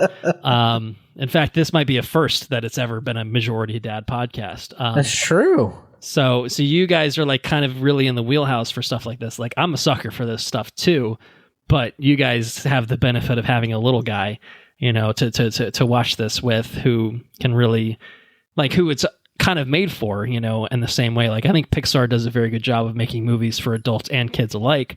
But I think there's a special sort of joy that you can derive from watching it with someone who just, is eating it up, You're going to watch it 300 times and maybe make you sick of it by the time you watch it for the 299th time. But, I don't know. Stuff like Elio and then Zootopia 2 as well is kind of the next one. Like, it's fun to see stuff like this. So yeah, are you guys, we've talked about Elio, I guess. Andrew and I have talked about it a little bit. What do you think? Is this going to be up Graham's alley? Is this going to be a little up Baby B's alley? Like, what are we thinking? Yeah, no, he's definitely wants to see it. I want to see it. I mean, it's Pixar. Like, I can't think. I mean, very rarely, maybe Lightyear was something that was okay, like a rare miss. Yeah. Or what, Good Dinosaur or something like that. Like, but for the most part, they're always like really Good Dinosaur. Oh man, Good Dinosaur feels like a movie where it's like, I don't know. I thought this was test footage. I guess we'll put it out as a movie. I don't know what to do with this. Did you watch that though? Did you really watch Good Dinosaur? That shit got you like it kind of pulls at the heartstrings a little bit. I never watched it. It came out the same year as Inside Out, and so it just kind of really felt like a forgotten child. It was just like I didn't know really that. Acknowledge you. If that was the lens I was looking at it through, okay, I totally agree. But I mean, it was. Maybe it's underappreciated. Maybe that's the stance you should take. I don't know. I never actually watched it. I was just like, well, I'm watching. I'll watch Inside Out instead. It resonated emotionally. It's an emotionally resonant kind of movie. I believe it. Elio, I don't know about Elio. I don't know where it's going to go. But I can tell you that Zootopia 100% is a banger. That's a good movie. That first one's a banger. That first one's definitely a banger. For sure. What do you think? Zootopia 2 looking like more of the same? I think so. Yeah. I mean, I don't know. I haven't seen a trailer or anything. Excuse me, sir. Were you at CinemaCon and you didn't tell me? No, I'm pretty excited about it, though. Tell me Zootopia 2. I think it sounds pretty good. I don't know what they showed off from this. Yeah, they showed a trailer, and it's like starts off like a week after the first movie, and like they're going to like a partner counseling or something like that, and then it shows like the different partners and like how they like are fighting with each other. So nice. Yeah, it's okay. Yeah, it looks really good. I mean, like it's one of those movies like I know like okay, like we're gonna be super super busy at the theater because the first one came out so long ago, and it's kind of one of those things where like my son's seen this one on like Disney Plus or whatever. Now we get to see the new one inside the theater, so it'll be a fun experience. So it's crazy that first one came out almost a decade ago, when it's taken this long for a sequel to come out. Like that's because that movie. I feel like that first one did really really well financially, and so it's kind of crazy. I guess there was okay. I did forget. I never watched it. I guess there was a Disney Plus series, which maybe is. I don't know how interconnected it is with it, but it just, I don't know, feels like... I think that was recent, too. I don't think that's... Right, like closer in time to now than it was to the original. Yeah, it's just like... They had like a short series your or something. Your movie makes $1 billion and it takes 10 years to make a sequel. Like, yeah, I don't know. Is that... I mean, I guess James Cameron tried it and, he's doing it again. But I don't know. Just kind of crazy.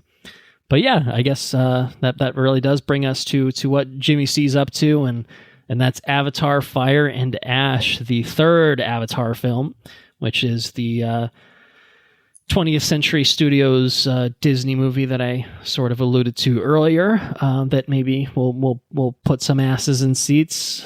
People will be back for more Avatar, more tech demo, more tech demo with but it's different this time because there are volcano Na'vi now. Yes. So it's different, and they're bad. And they're bad and they're evil. Yeah, we don't like them. So, so that'll be different. And they're not red, right? They're still blue or a bluish a tinge of blue. Is that? They're definitely more reddish. They're reddish. Okay. Yeah. I just in my brain assumed that they would be red Na'vi, but I feel like I've seen concept art that is not as reflective of that as I expected to be. But I don't know. Yeah. So you saw footage of Avatar: Fire and Ash. Did it look like a pretty tech demo, or maybe a bit more? Yeah, no, I mean, they actually gave us 3D glasses to watch it in 3D. So, okay, wow. So they're definitely James Cameron is the only filmmaker still fucking sold on 3D and high frame rate and all these other technologies that all. It did the high frame rate, everything. I was like, I forgot about this. So. No, we don't do that anymore. Well, I remember the last one, it would go back and forth, and like I think in my job, like it would mess the projectors up because they couldn't handle going back and forth. So I forgot about that. Oh, that was so jarring. Yeah. It was a very jarring watch. I totally forgot that they alternated throughout the movie. That's a pretty shit idea. I like the high frame rate. Yeah, it's interesting if it's done in the right way, and I think that for something like Avatar, where it's mostly CGI stuff, like I think it actually works well. Whereas I think when they did it, when Peter Jackson did it for The Hobbit, everything kind of looked like ass, like it looked like soap opera type stuff. What about when you turn it up and then bring it down and then rank it back up? That's the problem. Was that when you it's the same thing with video games. Like you don't want to play a video game where it's at 60 frames, then it dips to 20, and then it, you know, stabilizes at 30, and then spikes to 60, and then goes back down to 30, and then like there's a little dip to 25, and it's like it's distracting. Like it's makes you throw up. Yeah, I had completely forgotten that, because I think I do believe I watched it with the alternating frame rates, and kind of, I don't know. Avatar is such a weird franchise for me, because it's just like, every time I think about it, I'm like, who fucking cares? Like, and I'm like, obviously a lot of people, because it made stupid amounts of money. The second one, despite coming out 13 years later or whatever, made stupid amounts of money. James Cameron is making 5 of these fucking movies, or, you know, has basically made 3+ at this point. And they like, it's a big deal. It is a big deal. And technologically, obviously it's a big deal, but like, you know, people do care. And like, guess what? Come December, I'm gonna watch Avatar: Fire and Ash, so I guess I care too. Hopefully Spider's not in this one. I'm done with Spider. No, he's in there. God damn it! Does he have his dreads still? Do they make him cut his dreads? I think they're still there. God damn it! I'll still be there. I remember, like, the second one, I was like I didn't think it was gonna do. I was like, who still cares about this? You know. Obviously, I was wrong. In spite of the first one doing amazing and, like, you know, being one of the highest grossing movies of all time, it was just like, there's no way the second one's going to hold a candle to it in terms of financial success. And, you know, I think it's just something that anyone can see, you know. I think kind of it's like one of those a broad appeal. Where they call it like 4-quadrant, 5-quadrant movies that just appeals to everyone. So all ages, non-American cinema, you know, cinema goers can enjoy it and just appreciate the tech demo sides and honestly, like, the plot, like, who cares? Like, it's fucking awesome looking to just watch. Mm-hmm. So, yeah. Fire and Ash coming out in December. It kind of just seems like more of the same, right? But you know, Volcano Navi and some other shit going on. I don't know. I don't even remember what happened. I guess last that's kind of enough. I mean, I'd have to watch it again. So.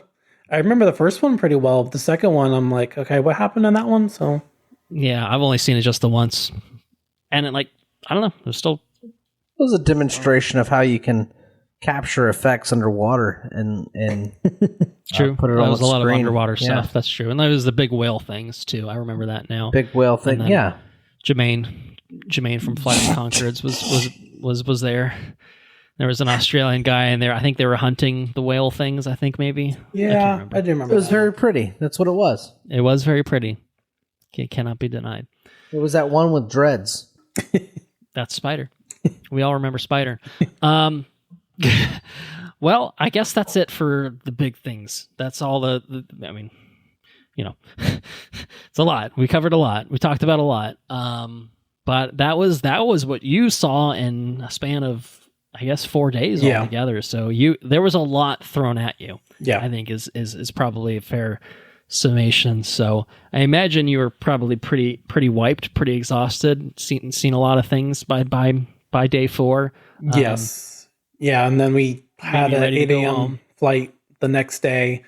Woof. Got home, passed out, and then it was super busy for Minecraft that weekend. So then I went to work. Oh, literally that weekend. Okay, man. Brutal. Yeah, I guess that's the grind, right? I mean, all right. Well, okay. So definitely sounds exhausting, but at the same time, worthwhile experience. Yes, one would think. From absolutely, pretty memorable. Yeah, it was awesome seeing just being part of like that system where you're seeing because a lot of times you're the first ones in the world seeing that footage. So that's a pretty neat experience. Right. And how often can you say that? Yeah, I mean. Yeah, that's really cool. Mm-hmm. And in many instances here, I mean, yeah, we've seen some of these things and some of these companies did put these things out to the public, whether then and there or a couple of weeks down the road, but there's still, even as of recording this, probably as of the release of this episode, there's a lot of things that you've seen that we haven't seen. Yeah. Including Tom Cruise. You've seen Tom Cruise in person, Sydney Sweeney, Mark Hamill, and that's pretty awesome. And the armist, lest we forget. Multiple times, it sounds like. Yes. So what do you think? 2026 CinemaCon? Is it you ready to make a return journey if you're able to? We'll see what's in the cards. Yeah. Okay. All right. Well, Any final thoughts for anyone on CinemaCon 2025? I know we've talked about a lot, and I recognize obviously 4 days we're packed full of shit. So yeah. Is there anything else? Any other parties you failed to mention? Anything along those lines? No, I think I mentioned all the parties. It was. You sure? Yeah. You sure about that? You sure? Yeah. I went gambling one night. So. Did you win anything? Lose some money? I came out net -20. So. Not terrible. No. Could be much worse. If I had stopped when I was ahead, then I would have been okay. So, but at the same time, you recognized that you needed to just cut your losses and move on. Yeah. I had more money. I was like, without no, getting I'm not going to do this. too in the black. Yeah. All right. I think if we're done with CinemaCon, I think maybe it's time for a listener's corner. If that's all right with everyone. We've got listener's corner from someone named Bruce Brown. I'm not sure if anyone on this show is familiar with this character, Bruce Brown. He sent an email entitled "Shoes." I think he meant shows. It's called shoes. Shows. That's what baby says. Shoes. That could be what he's referencing. Unclear. White Lotus Season 3, amazing, really, really good, highly recommended. 1923, parentheses, or 1926. 23 sounds right. Very good season, much better than Season 1. Cast was great, story kept you wanting more. If it sounds like I'm having a stroke, I'm just reading the typos. Colton, why isn't your left side of your face moving? What's going on? The Pit, one episode left to watch, but really good TV, very bingeable TV. Someone called Madre, some sort of figure named Madre, who may or may not be a mother to two of the people on this podcast, wants to binge The Shield and Oz. Can't wait to watch both again. And then finally, Bosch Legacy, the last season. Bosch has already been great. This season holds the level of quality. It's an excellent series. What is Bosch still doing? They're still making Bosch. Yeah, and you know what? You've been called out, good sir. Isn't Andrew supposed to watch it? You've been called out. I was supposed to do a monologue. You're supposed to do a monologue on the original Bosch. They've made 3 seasons of a different fucking Bosch series. That's how long it's been since your Bosch monologues were supposed to happen. And then we have one other entry on the listener's corner, which maybe we can follow up on in our next section. Benjamin McLeod wrote in to watchreviewrepeat@gmail.com with the all capitals subject line, "I am very disappointed. Me and my significant other," who could that be, "are avid listeners of Watch Review Repeat. We are one of, if not your number one listeners. I have been informed today that you will not be watching, reviewing, or repeating the Minecraft movie, and I find this outrageous. I would be deeply offended if you continue to make zero mention of this absolute masterpiece of cinema. Thank you. You're number one." Is there perhaps a way that we can talk about the Minecraft movie on this podcast? And please, Mr. McLeod, and make it so that we are covering it in some sort of way. Is there any way that we might be able to accomplish this goal? I mean, we've talked about it a lot, actually, in this episode, to be clear. We are not ignoring its existence. It is bringing quite the movie. Back. Yeah. What I will tell you is this. I will tell you that I've been asked on multiple occasions by my sisters, if we went and watched the Minecraft movie, will you come and watch it with us? And I said, yes, I will go watch it with you. And have you made it to the theater yet? You will be a guest on our podcast, so you can talk about it. Okay. All right. But we haven't gotten to see it yet, so we'll see what happens. Yet, so here we are now. All right. Well, I'm going to kick it for our catching up section to Dalton because as it's been 200 plus episodes since we heard from you last, I imagine you have a lot of things you'd like to talk about. Yeah. I have a giant list. I'm going to start going down it. So we've allotted the next 3 hours for you to go through your list and let us know what you've been up to. But in all seriousness, if maybe you've watched the Minecraft movie, you could talk about it here. and other things, of course, if you want to, that you want to talk about. Happy to hear about those. So yeah, what's been going on with you? Yeah, what I've been watching, I did see the Minecraft movie. I did not particularly like it, but interesting. My 7-year-old child thought it was hilarious. So okay. So, wasn't a total loss. Yes. He has his own playlist on Spotify, so I added one of the songs that Jack Black's character sings is now on his Spotify list, so he can listen to it. So is it there with Peaches from the Mario movie? It's almost as good as that, so almost as good. Yeah, well, nothing could top that, so that makes sense. Yeah.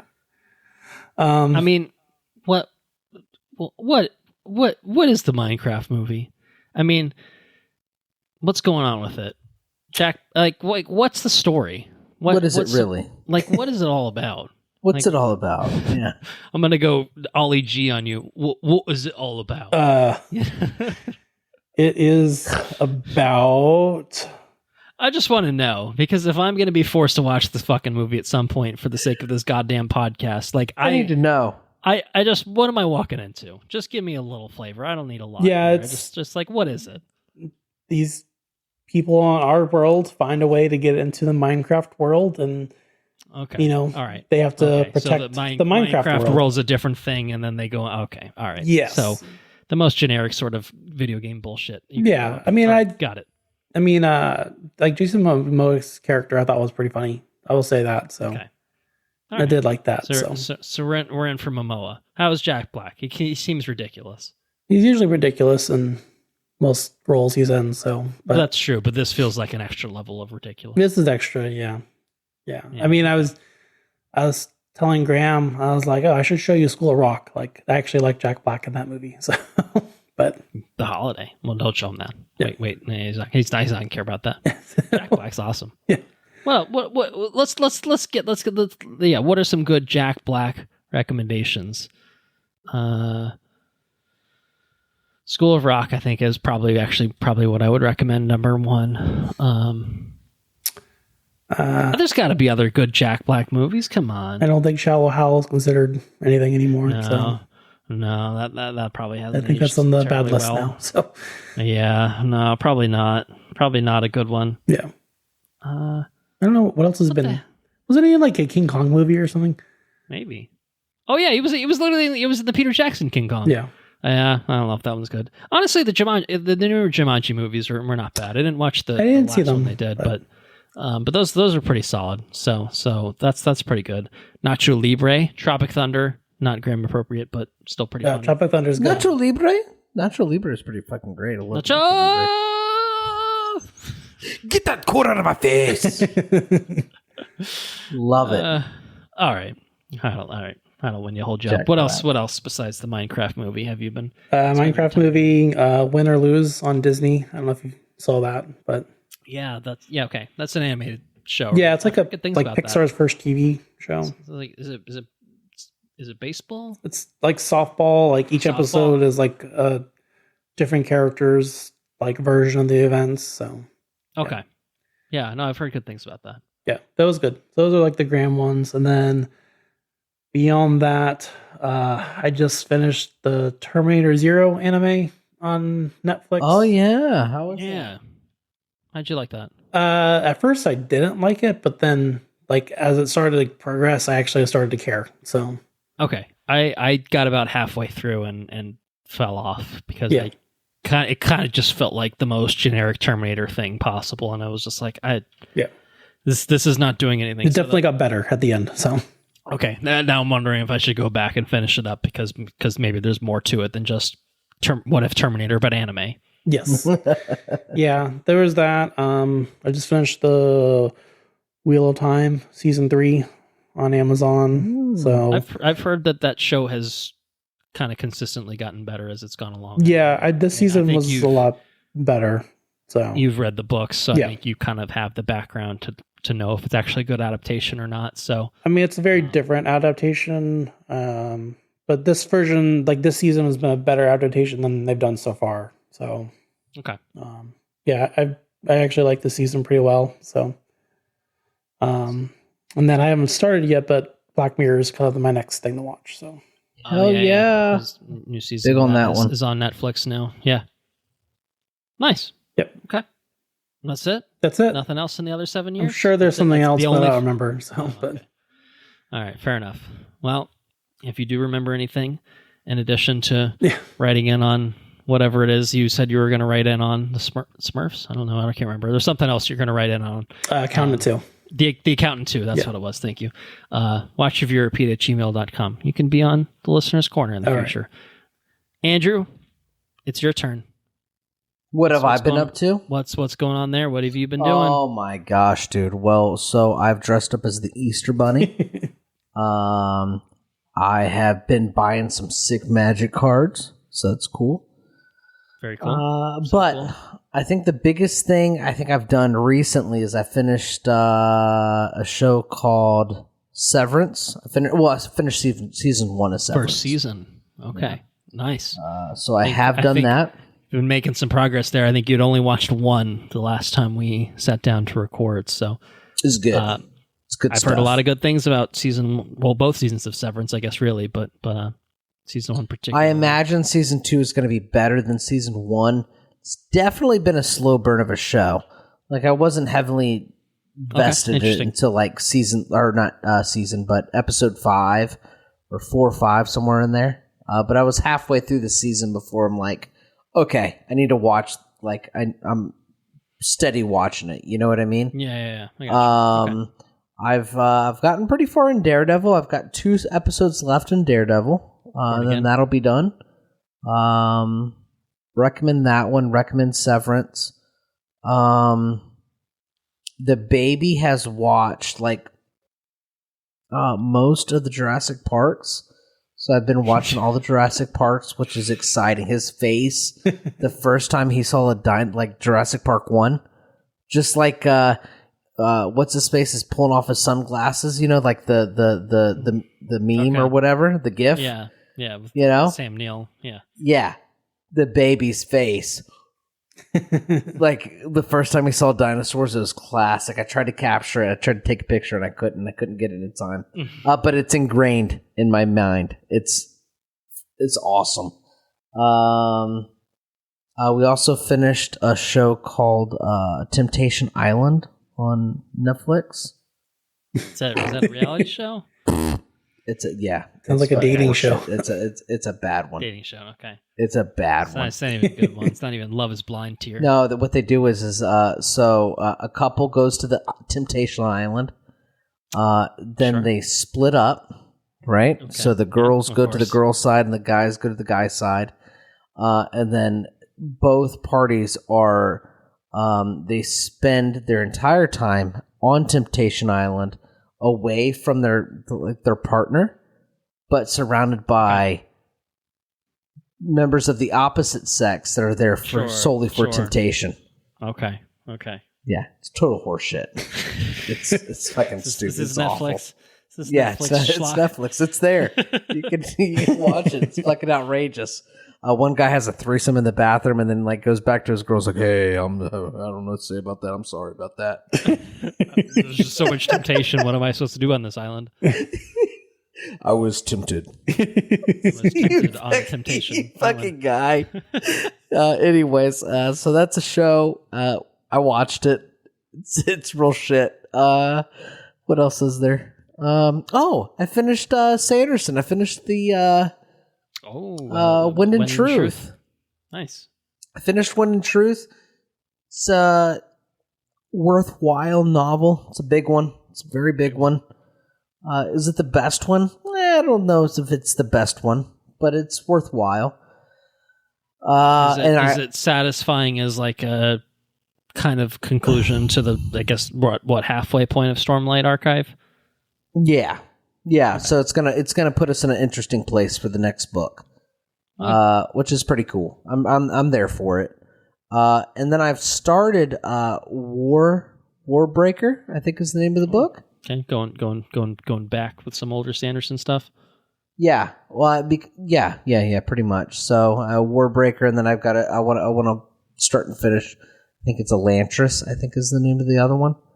But I think I'm pretty much halfway through Warbreaker, and that one's pretty interesting. It's pretty good. I like it a lot, actually. I like the magic system. This is the one where they talk about biochromatic breath, which is pretty neat.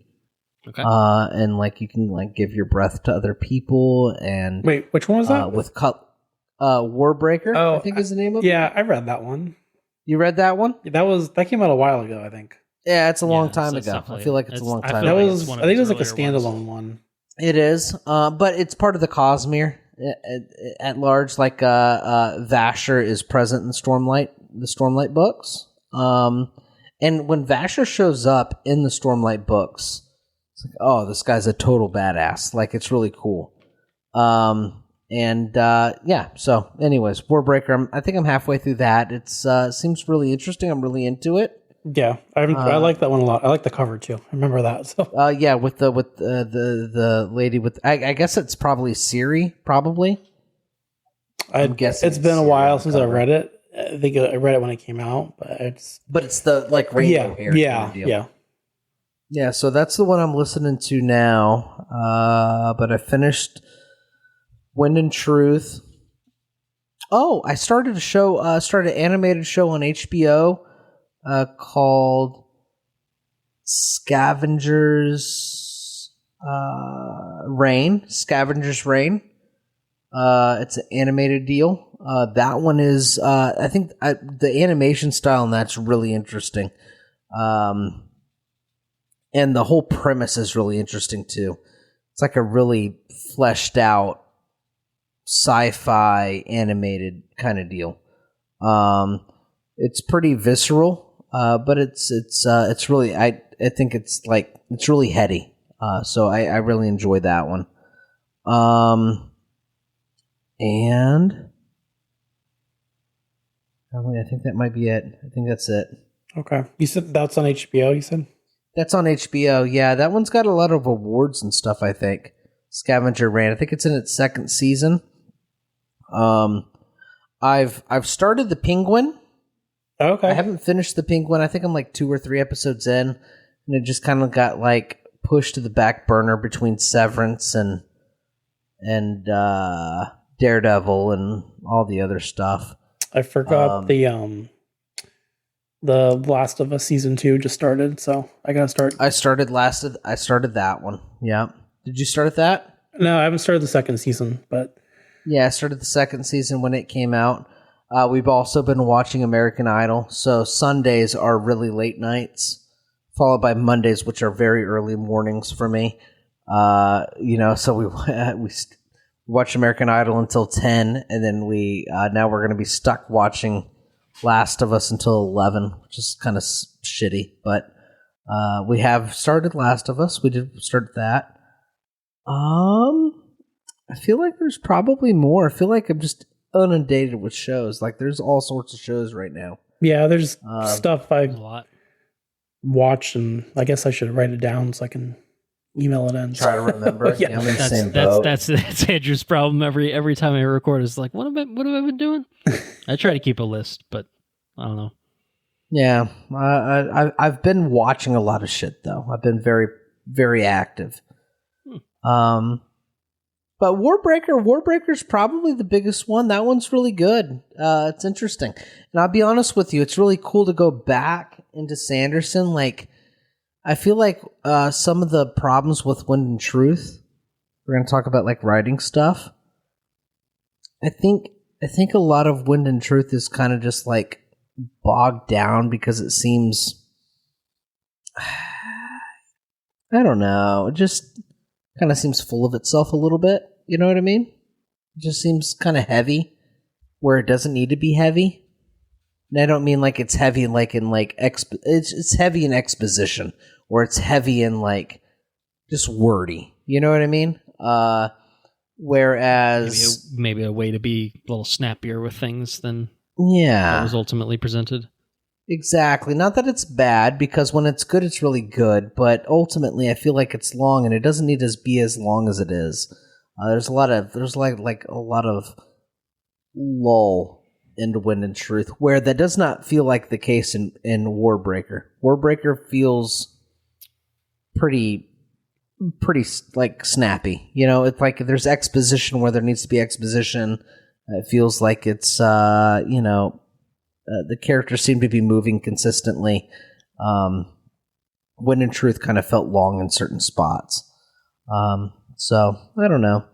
It's been that way kind of with a lot of the recent Sanderson stuff. It's not clicking as well as the older stuff did. But anyways, I'm here for it. The IP is really cool. So, yeah. But I think that's I don't know. That's kind of everything. All right. I don't have too much on my list, thankfully. Anna and I have been doing homework for Daredevil Born Again. She had only seen the first 2 seasons of Daredevil, hadn't watched Defenders or season 3 of Daredevil, and she skipped a lot of the other stuff, including Iron Fist, which I know is a travesty. But we watched Daredevil season 2. We finished that, and we just finished Defenders tonight as well. And it's the first time I've watched either of those since I think they would have first come out. I was a little inspired, I will say. I went back and listened. I went all the way back to even before Dalton's first appearance on Watch Review Repeat. I went and listened to episodes 2 and 3 of this podcast, where we covered all of the pre-Defenders Marvel Netflix stuff and then Defenders on episode 3, and it was a fun time capsule to hear some thoughts. I was definitely a little higher on Defenders back then than I am these days. I thought it was like, I don't know. It's like fine, I guess, but it's not good. It's got some weird shit in it, and I think the fact that I remembered so little of it kind of speaks volumes about the overall quality of it. I like Daredevil season 2 though. It's got some awesome Punisher stuff in it. I think the Elektra stuff is pretty fun. I think my biggest issue with it, which is basically the problem with all of the Marvel Netflix stuff back in the day, was it's 13 episodes, but it's probably really like 10 episodes worth of content just stretched out. And so that one did a better job by like kind of organizing it by kind of story arc with Punisher and then Elektra and Hand stuff all kind of, and then it all kind of running through up until the finale. I'm excited to get to season 3. Number one, just because I think it's a return to form for Daredevil, and because Anna hasn't seen it before, I think it'll be fun to see how she experiences it. She did not care for the Defenders, which I think is fair. But I've kind of always treated it as a Daredevil season 2.5 because I do think that certainly where it ends is important for Daredevil's story arc moving into season 3, and I thought it would be really jarring to go from 2 to 3 directly. So we suffered through some Iron Fist and stuff. Honestly, like the high point of Defenders is the character interactions. It's like the 4 together are fun. It's kind of the everything that kind of sucks in that show. Yeah. Like the Hand is lame.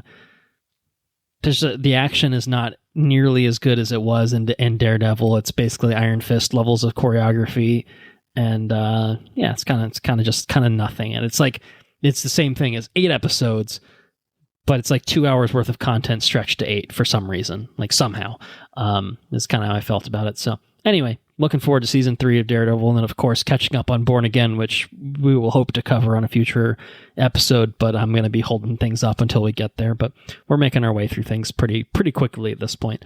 I finished up Your Friendly Neighborhood Spider-Man on Disney Plus. That was a good one. I liked it. Last time we recorded on Brave New World, I had seen about half of it, and I think it was close to finishing at that point. I really, really liked it. I did not expect to like it. I thought the trailer was not super interesting.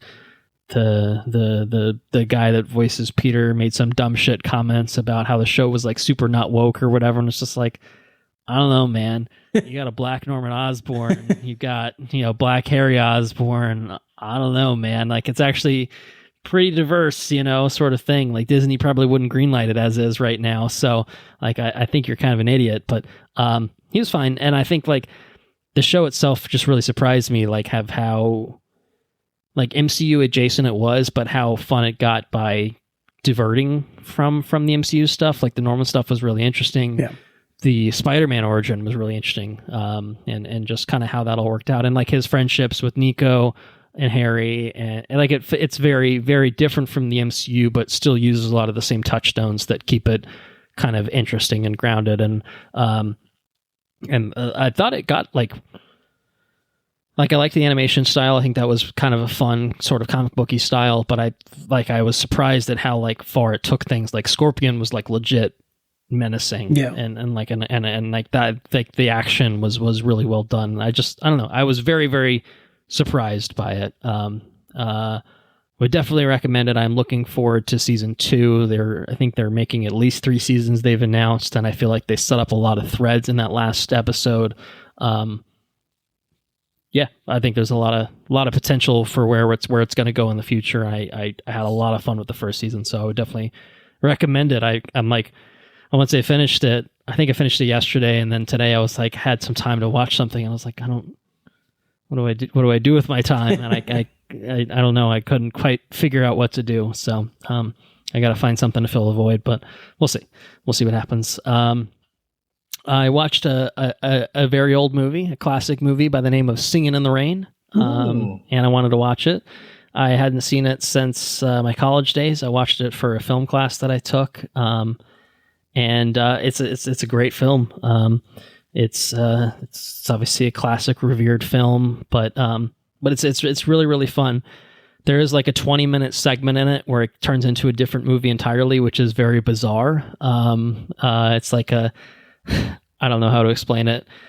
It just like turns into like a 20-minute extended dance sequence that is completely irrelevant to the plot of the movie, I guess is probably the simplest way to put it. And so in a vacuum, that's kind of like fun, but it's like a weird 20-minute charade within a sub 2-hour movie that's kind of just like, what is this? But it's like, well, maybe that's how movies were back in the 50s. I don't really know.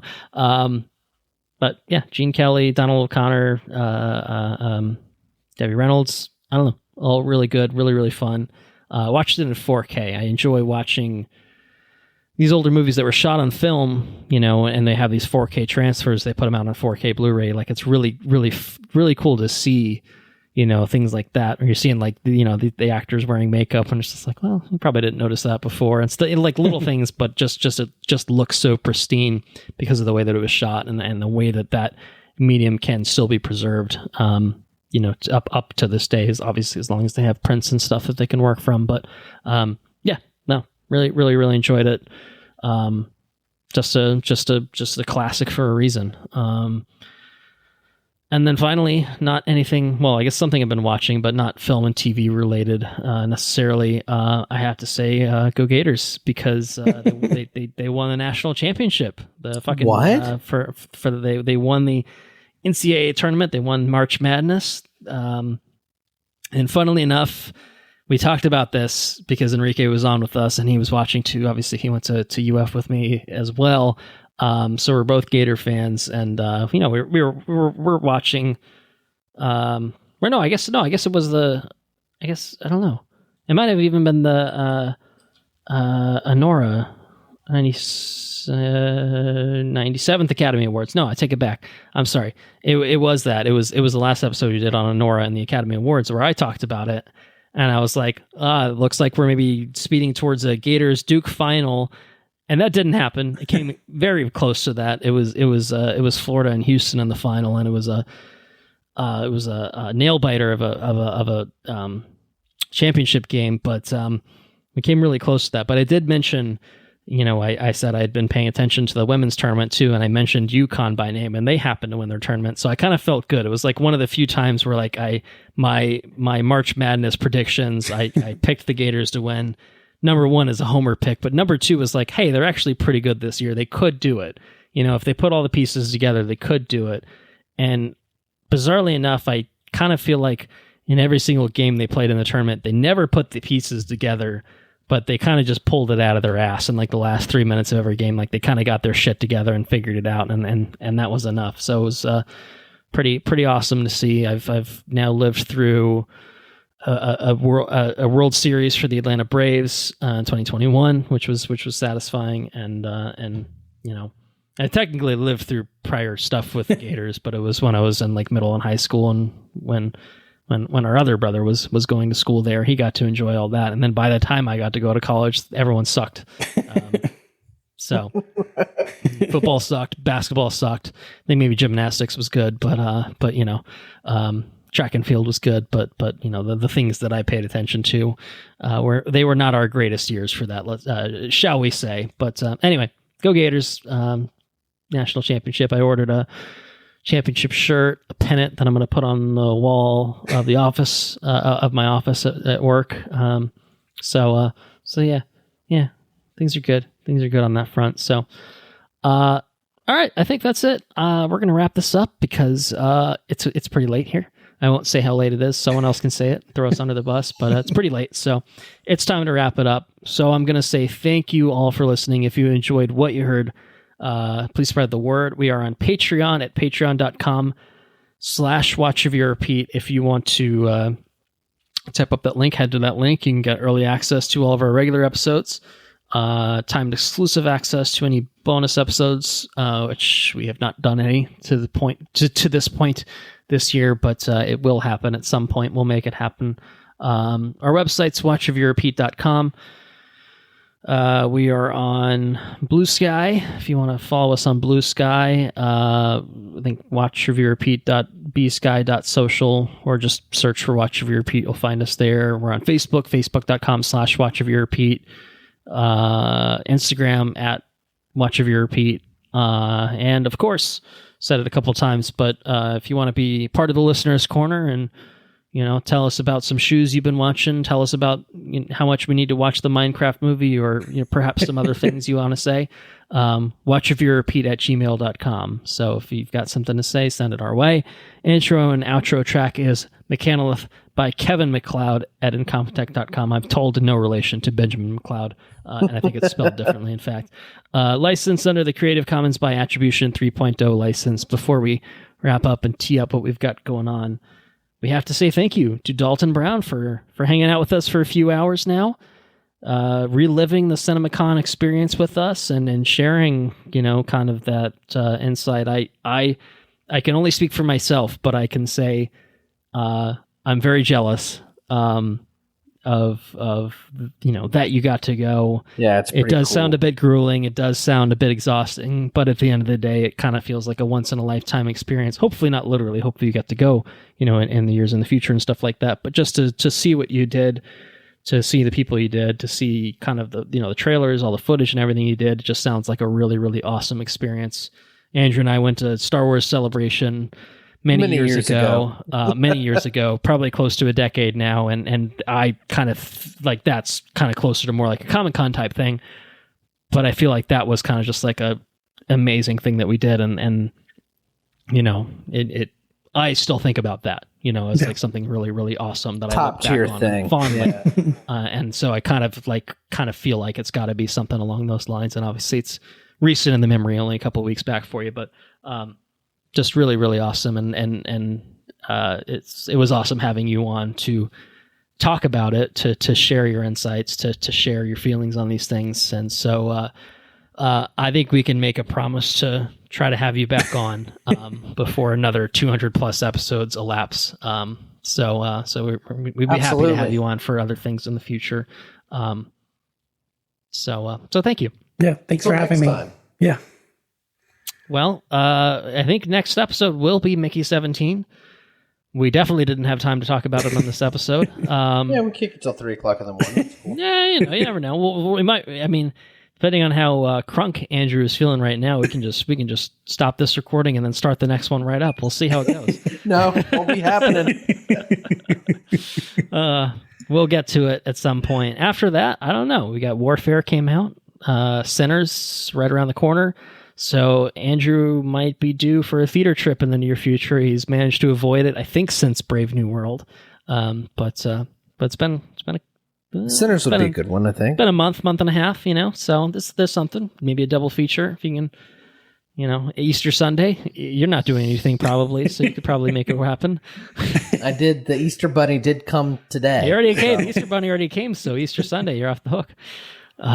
You can do a triple feature: Sinners, Warfare, and Minecraft movie, maybe. Who's to say? Triple feature.